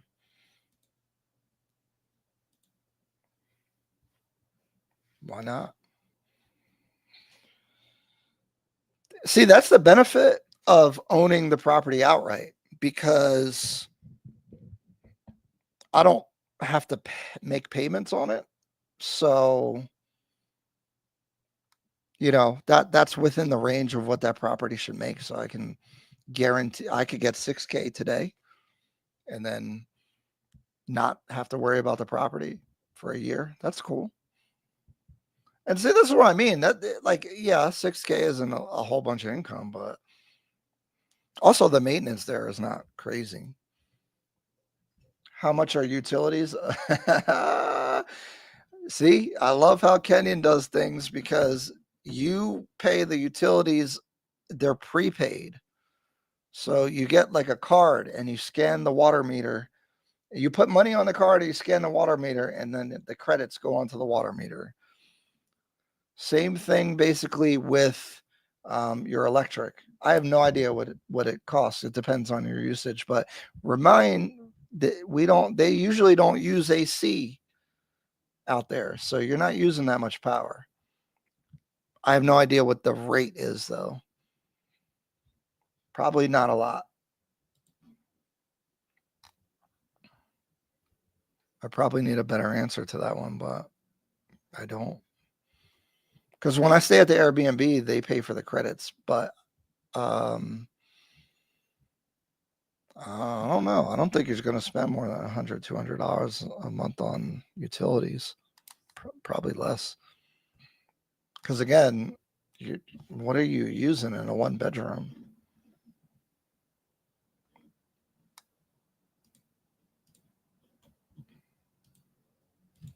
I'm surprised y'all are still on it. Y'all clicked it. It said test. That's actually so cheap, though. I'm paying $3K a month because you're in New York. New York, man, I don't get it. That's what I'm saying. Like, people are paying so much. And that's why it's hard to equate, because Nairobi, you're in the New York of Kenya for $500 a month. You know? So if you can make money in the US, it's just going to go so far.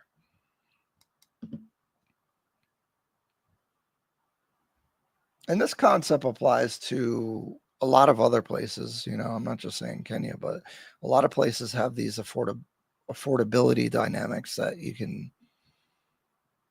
you know, although not all the African countries are that, like, I think this is why I didn't go to Ghana, because I looked at the price in Ghana. I didn't think it was as good. Do I worry about the dollar losing value? Well, I thought that we were going to gain some value because of the tariffs, but then nothing really happened. And actually in 2024 in February, if you check the exchange rate, it was a lot better. The thing for me with the exchange rate is that I keep my money in shillings anyway to kind of balance the. Now, I could get in trouble because I have contracts out on 2 units in the Diplomat, and if the dollar crashes, then it would become much more expensive to buy those properties, even though it would be the same shilling rate.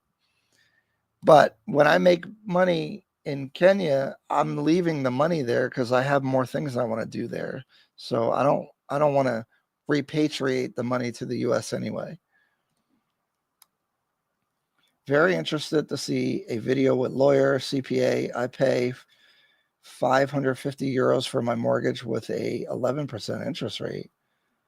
So then the property shouldn't be that much. Where do you live? What country? Where at? Yeah, I have a Kenyan bank account. And no, I don't have a work permit yet. Because that's what they'll tell you you need. But, you know, I'm telling you, I'm good. I'm good in the hood. I talk to people everywhere I go. So yes, I have a Kenyan bank account. I have M-Pesa. I have a Kenyan bank account.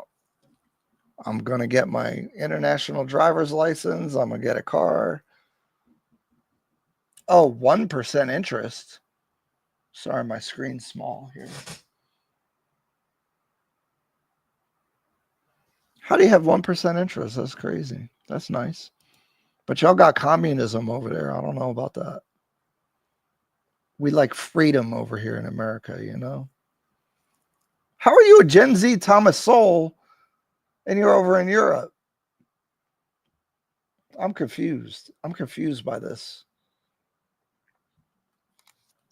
Don't tell me. I love Germany. I lived in Germany. I loved it. But whatever they're doing with the free speech over there, they got to stop. That's whack. Canada too. Canada's, man, what are y'all doing? That's why I can never complain about the U.S. because we got freedom. I like freedom. Okay. I'm from the Netherlands. Don't get me started. Almost 65% of all houses are now rent controlled. See, the thing is that stuff works until it don't work no more, right? Because eventually the natural, like, economic urges is going to mess it up. At least I don't know. You know, I don't know a lot about. I've been to Amsterdam, but you know, I don't know how these systems work, but trying to control everything, I think, always ends in disaster eventually. Just in general.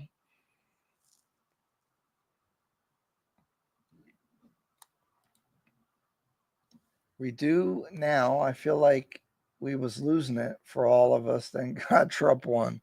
Yeah, man, it was getting weird. It was getting weird. So, you know,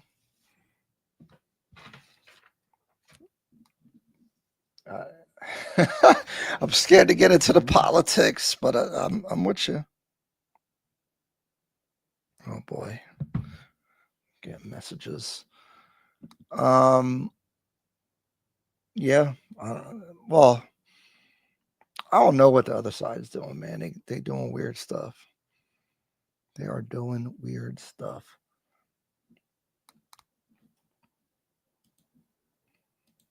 I didn't look at what the big beautiful bill. I didn't see what's in it. Like actually now everything is so biased in both directions. It's hard to actually know what the truth of anything is. And it's not that they lie, it's just that they leave out other facts that you need to be able to understand something. So I'm always skeptical of everything that I look at. I got to look at like 20 sources before anything makes sense. Do you see a future for yourself as a real estate advisor in Kenya for foreigners? Oh man, look, this space is getting like a bad name. I don't know if you've seen O'Shea, Duke Jackson, and Kinganda coming after people for scamming and all that kind of stuff. I'm trying to tread very lightly. And I've done real estate for 15 years in the United States. But if I can't answer your tax question, how can I be a real estate advisor in Kenya, right? So I'm being very careful that if I'm going to charge someone money for something, that they get the proper value for what is charged. Yes, theoretically, and I've been having conversations about partnering with some people in Kenya to have a part of a brokerage or a brokerage that caters to foreign purchasers, investors, expats, people in the diaspora. But I don't know enough to execute it today. So as I spend more time there, I am developing some infrastructure and knowledge and all the things you need to. I want to provide a good service if I'm going to do it, right? There's a lot of dusty people that go out and they're selling consultations and then they're referring you to somebody and they're not checking and making sure like you're getting good information. You're not getting the support. You're not like, if you pay some money, you need to get the value out of whatever the money is. Okay. So until I feel confident to be able to do that for somebody, I'm not pulling the trigger on it. But yes, there's a lot of plans. Okay. So this is the one thing that I think I would be comfortable executing on at this point that will be a prelude to whatever is done in the future is we want to do a real estate tour of Nairobi where we get like a van or whatever size thing.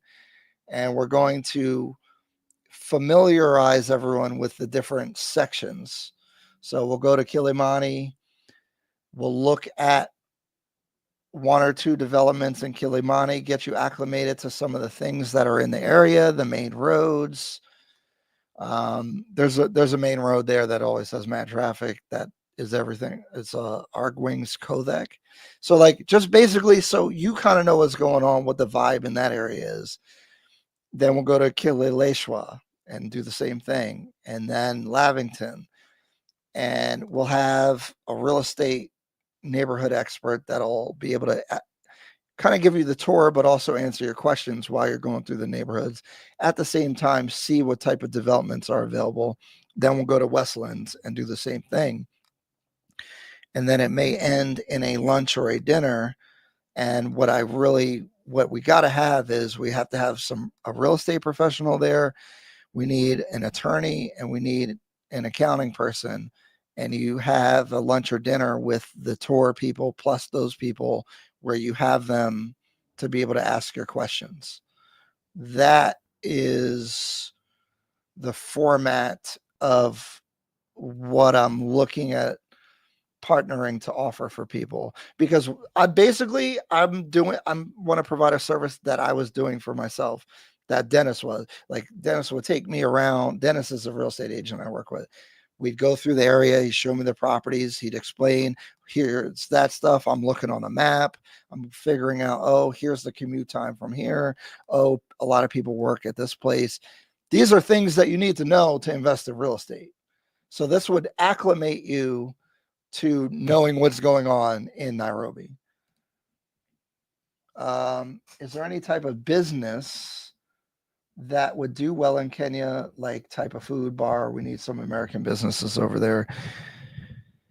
Oh, man, I have a million things with that. See, like, that's the cool thing, is the possibilities are endless. But man, doing a business in the United States is hard. Okay, like, again, people are people in scaling, legal, accounting, bookkeeping, HR. That stuff is hard. So the idea you're just going to go to Kenya and just do a business and you don't have residency and like you're legal, like there's a lot of things, but is there a lot of opportunity? Yes. Obviously coffee is a big thing. But okay, you want to do a coffee farm. Okay. Well, what's distribution look like? What's labor look like? How do you make sure people don't steal? How are you going to like make sure the money is managed properly? Who's going to manage the farm? How are you going to make sure that that person is not stealing or being negligent? How are you going to market? How are you going to sell? Like, I have an idea about doing like content about a coffee farm and then selling it direct to the diaspora, you know, the US. But what's the I have no idea about exporting, the taxes, tariffs, but I think it'd be a compelling thing if people knew the farm that they got their coffee from. And then do you roast it? Because then if you roast it, then it expires in a certain amount of time. Or do you sell it as a green coffee bean? Like, I've done a lot of research on a lot of different things. But again, like, business is freaking hard. If you haven't done a business in the US, I think you should try that before you try to go to another country and do a whole business, because you don't even know that you don't know what you don't know. So I'd be careful. But yeah, you can. And that's the thing. The attractiveness is that the entry price is low. Like, you could probably rent a spot and make a bar. But I'll tell you that the bars that are already out there are very competitive. Go to Oyster Bay, go to the location, go to Alloy, go oh man, and some of them, the hotel restaurants are amazing. Go to Botanica / Mercado. Like, these places, these are formidable restaurants. I think you're gonna like, these are professionals out there. So thinking like, just because I'm from the West, that I'm just gonna come and kick ass in business. I think Kenyans are pretty good. I don't know who the owners of all these businesses are, but like, the idea that you're just going to come and be better than everybody is a bit naive, I think. Not that you can't do it. I'm saying you can do it, but you got to be on your shit to win, I think. You definitely got to be knowing what you're doing. This is more like a fun thing. And actually, last night I seen this because I was like, I want to make a soccer club, and I want to, like, because Kenya, they play rugby, right? But their soccer team is kind of trash. Football, I'll call it football from now on because soccer's whack. There must be an issue with like the youth development and the clubs and leagues, because there's got to be talent. It's just not getting developed. So a football, I always had this idea of having like a football club, but it's also like I like the social idea, like the race course where they have all this, you go to the racetrack, it's a vibe the whole time. I want to do that with football. But the problem is, I know at their football games, they be throwing rocks. Like, it's not a lot of women. It's like a rough environment. So I want to make the luxury football experience, but also help with development. But I don't know what I don't know. So the idea you're just going to come and do that is, I think there's a million things you got to learn before you try to do something like that. Do you see basketball hoops out there? I don't think I ever saw a basketball hoop. I've seen lots of like a lot of the schools will have like a mini futsal field at least. Futsal field, yeah, for soccer, football. But I didn't see not one person do anything with a basketball. No. You got to bring that to South Sudan, man. They tall over there. You could pick out South Sudanese right away. You'd be like tall, dark, kind of lanky, South Sudan. They really like that. Obviously, not everybody, but for sure.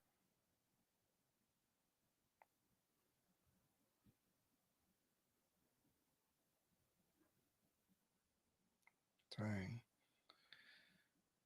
I can't believe I've been on here so long. That's crazy. Maybe we'll have to do this more. Maybe we will.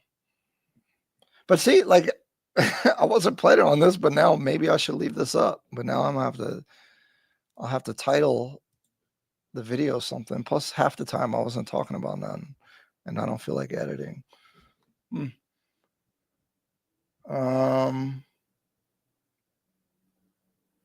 Yeah, see, the bar and food thing is a little challenging because, like, there's a lot of international dining already, and it's good.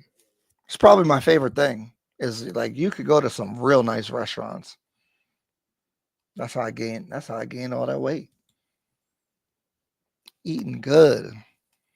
Rooftop lounges, high quality restaurants with the view, with the vibes and the view. That's every day. So I'm not a big clubber, but I'll be at the restaurant or the lounge for sure. For sure.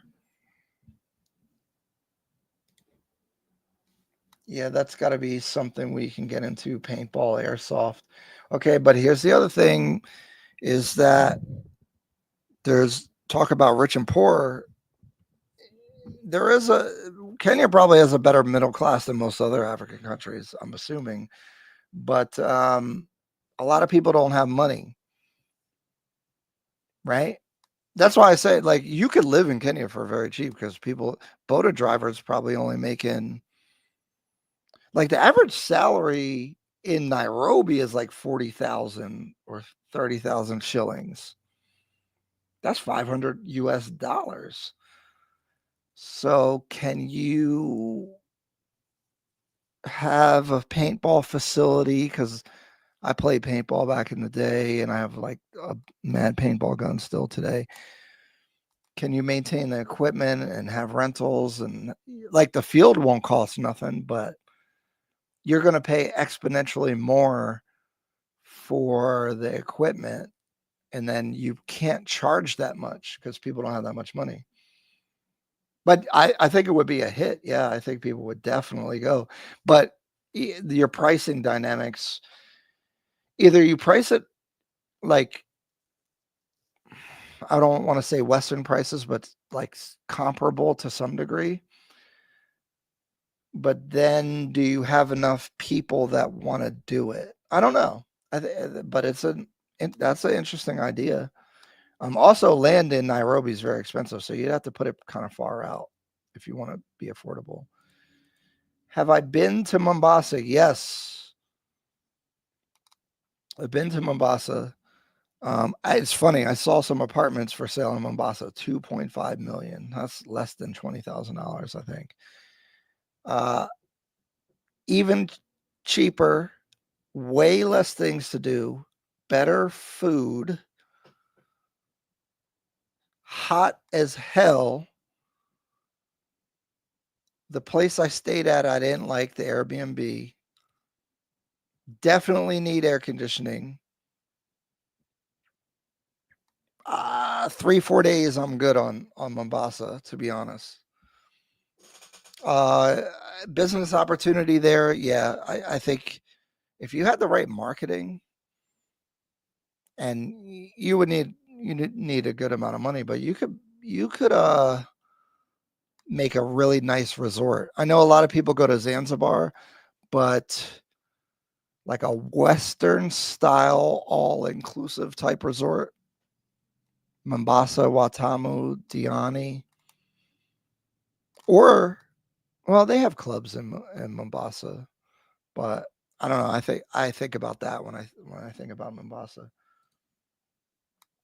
How easy is it to get good broadband on the continent? I never had a problem with the internet speed.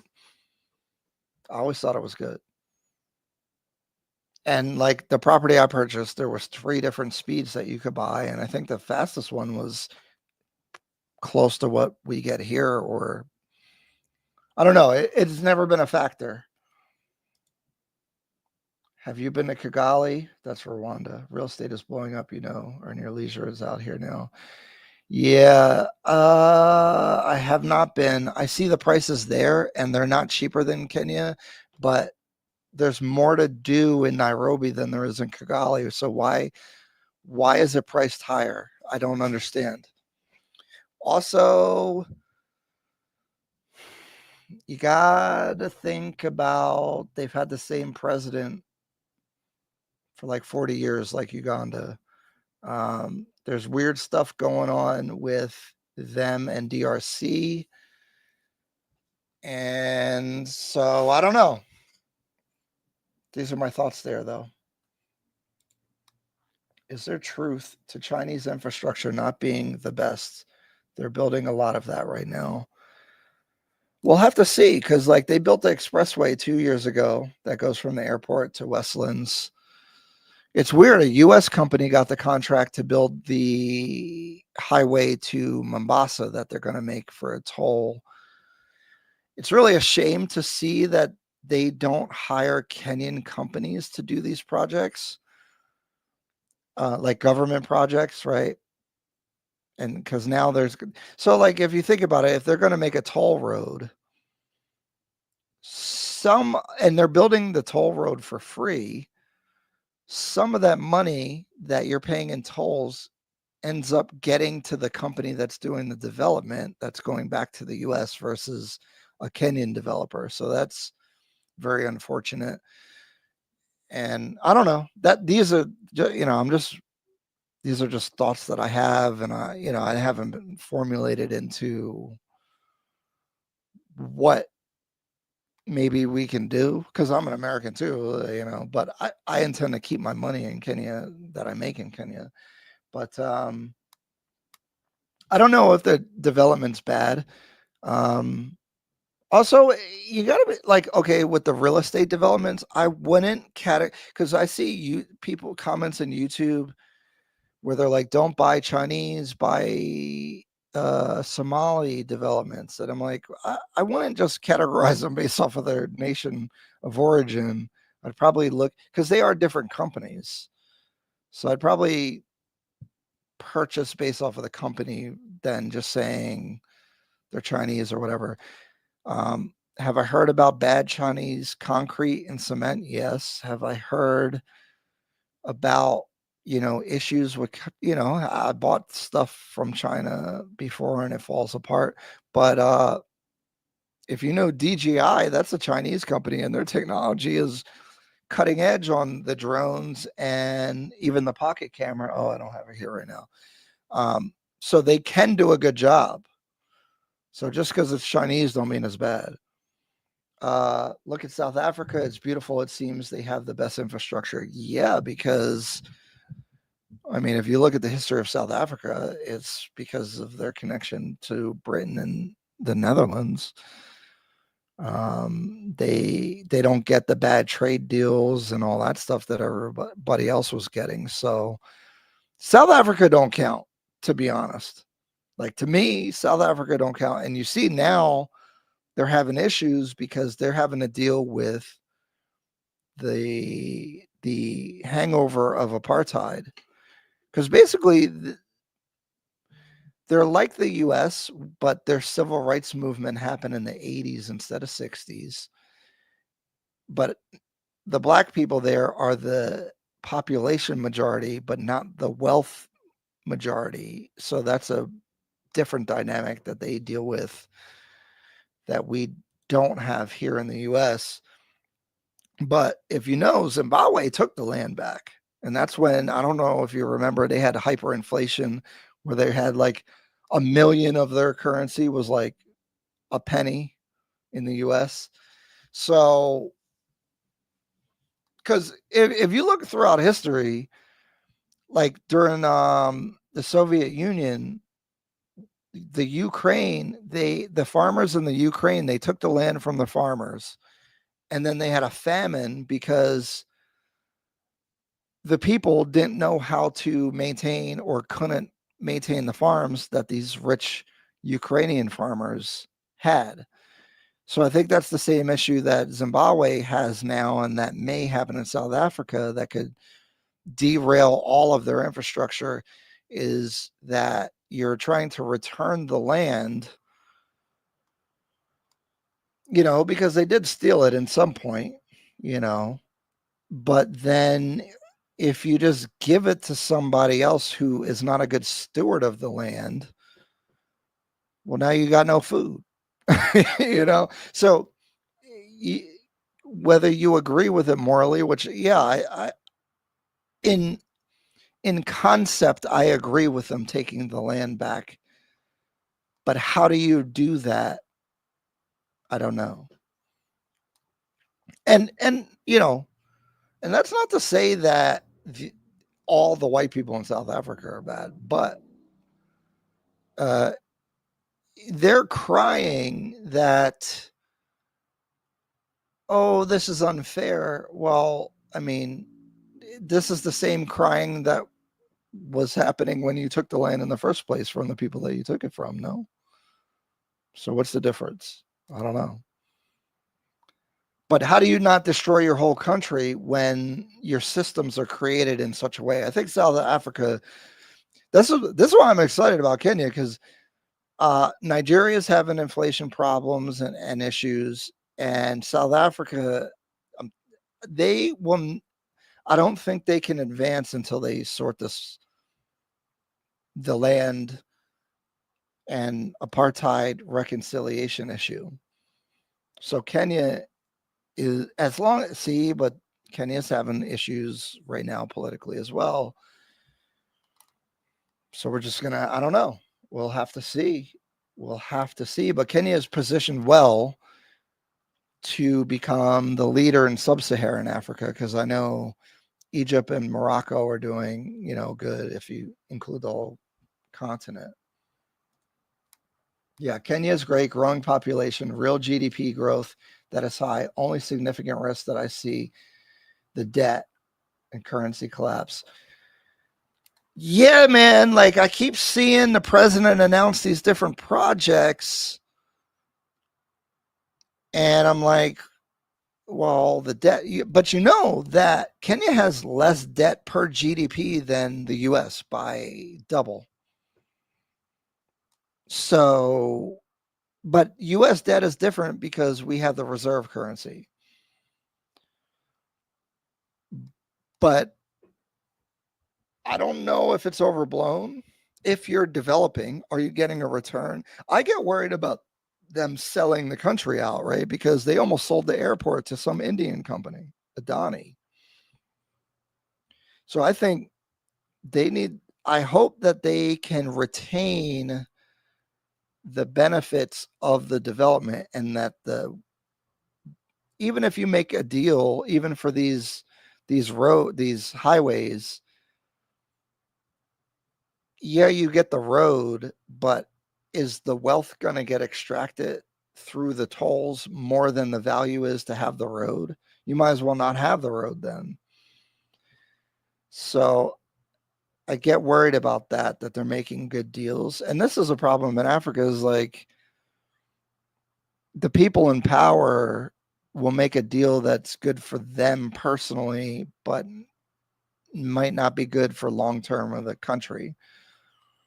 And I mean, that's hard to police. So I don't know.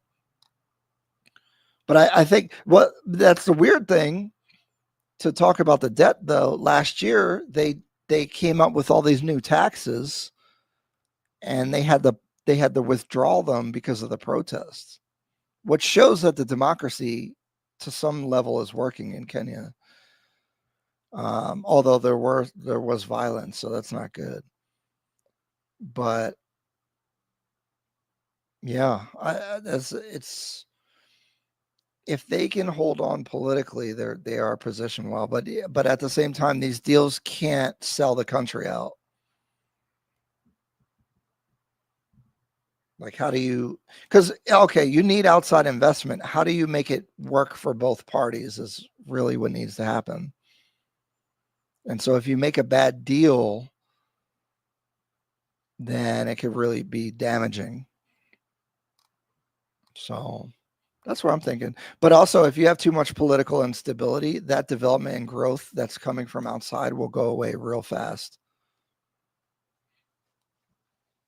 Very risky, I think.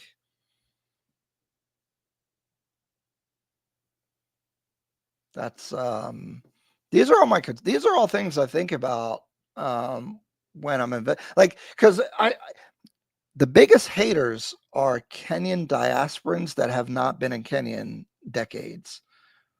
They're like, these Americans going there don't know nothing. You don't know the president did this and it's corrupt and this and that. But it's like, first of all, the U.S. just found ways to make corruption legal, because I do stuff locally in politics. And even in that, I see where, like, if you want to get a contract, you want to get something done, you better donate to somebody. That's legal, right? That's not corruption. Political donations. It is not much different than handing someone a bag of money. But we want to act like it's so much better. You speak to them about their president, that seems risky, no? I'm not up here trying to talk about the president. Plus, some of the stuff, like the finance bill that they were doing, it was like, if debt is a problem, I see why they're doing austerity measures to try to get taxes. Maybe the execution was an issue, but you could talk to people. I think Kenya's more open, but they are having issues where activists are disappearing and popping back up and getting beat up and stuff. So yeah, you got to be careful. And as a guest, I definitely don't want to have too much commentary. Kenyans decide what's going to happen with Kenya, right? I'm just kind of sharing observations and thoughts more than an opinion about what they should or should not do, right? I'd rather, I'm just trying to report on what I'm seeing happening more than I'm saying they should or should not do something. I guess I am saying that with if they're doing a bad deal, but I'm not saying that people are I'm not saying that politicians are doing it to sell the country out. I'm just saying that hopefully they can make a good deal. But it's funny because Bien was one of the most popular artists, was having a concert, and he said stuff about the president. I said, oh boy.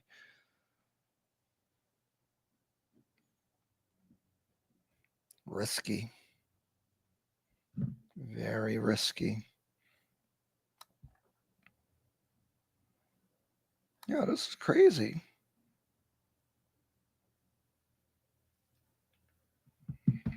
Y'all see this? Travis Hunter got married. What's up with that? I've been saying, biggest crash out of 2025. Get married, no prenup. First rookie contract. That's why you got to move to Kenya too, so you don't deal with these stupid marriage laws. That's crazy. You wasn't with me shooting in the gym.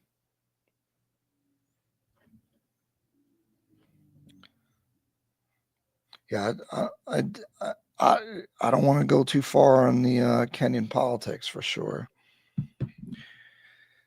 Don't want to get in trouble. I love Kenya. It's a great place. How's the marriage laws in Kenya? They favor the man again. I can only speak to the things that I looked up, but I don't think you lose half your stuff. I don't think it's a culture of going to court for that kind of stuff either, really. So I don't think that stuff is a problem. But if you get married in another country, the US can recognize that, and then if they came to the US, you'd still be under the US law. So I feel like you still need a prenup to protect you from whatever in the US.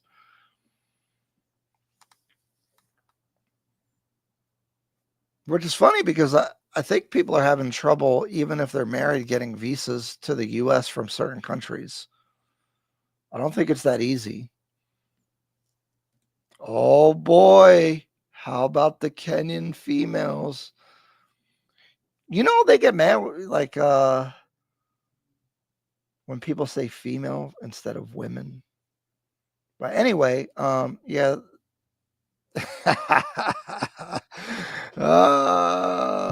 Everyone wants to know. I don't know. I try to keep it professional, but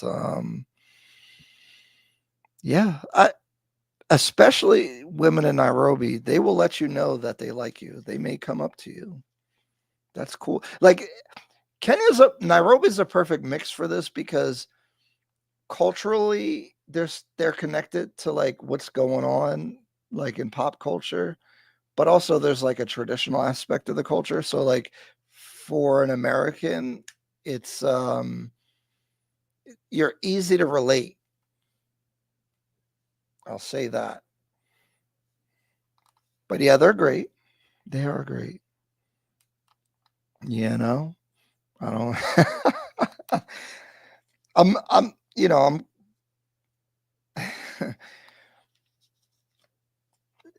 it's a small world, so I don't want to say too much. They are great, but I've definitely got a WhatsApp sent to me before, I woke up this morning and I saw your video from Kenya. So I don't want to say too much about the ladies today. Maybe, I don't know, I might have to do that on a members only or something to tell you all the real stuff going on. Yeah, Kenya has a big drinking culture for sure. If you go to, it's crazy. I went out during happy hour and you order a beer, you get 2. Like what? 2 beers for the price of 1? Like 2 come out. I'm like, what? So yeah, it's a big drinking culture for sure, which I think makes the driving dangerous. Although I feel like I don't see people drinking and driving, but I think on the highways, outside the city, that's when it could be real dangerous. They might go in the wrong, because the highway might only be 2 lanes, one lane in each direction. Is Nairobi pretty friendly? Probably the most friendly place ever, I think. I've never had a negative interaction, really. The only negative thing is when people ask for money or something, but I'm usually not outside in places where they can do that.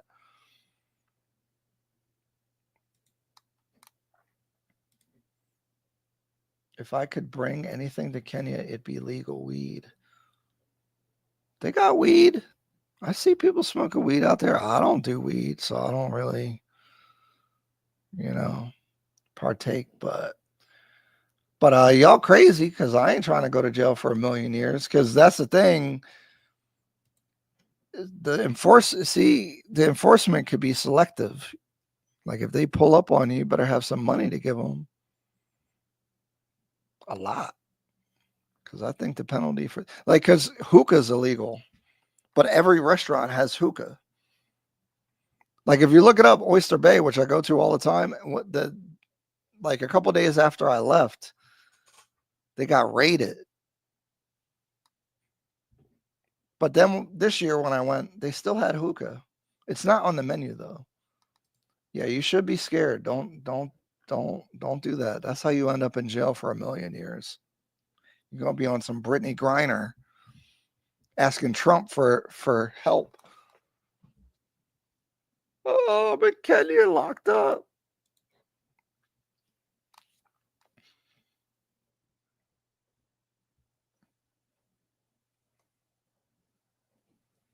Yeah, no, I ain't trying to go to jail. Not trying to go to jail. But I don't know. I have people on WhatsApp. I see it in their stories. They'd be smoking weed. It's not my thing, you know. It's funny. They assume all the Nigerians are doing like illegal activity. That's like a stereotype because there's lots of Nigerians too.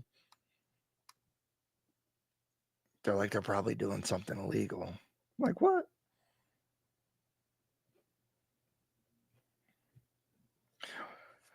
Well, guys, I think I'm getting a bunch of messages I got to deal with and do actual work. And I got to eat some food, even though I got to eat something healthy. How many calories do I have left? All right. I can eat 1,800 more calories today. But yeah, I'll probably do some lives. I don't know.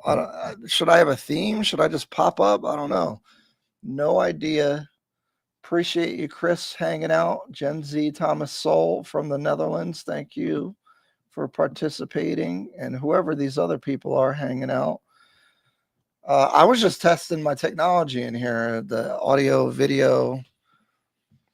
I wasn't expecting to be actually doing a stream, but that's cool. It was fun. So, but I feel like I've run out of things to talk about. Like, how much can we really talk about this? You know?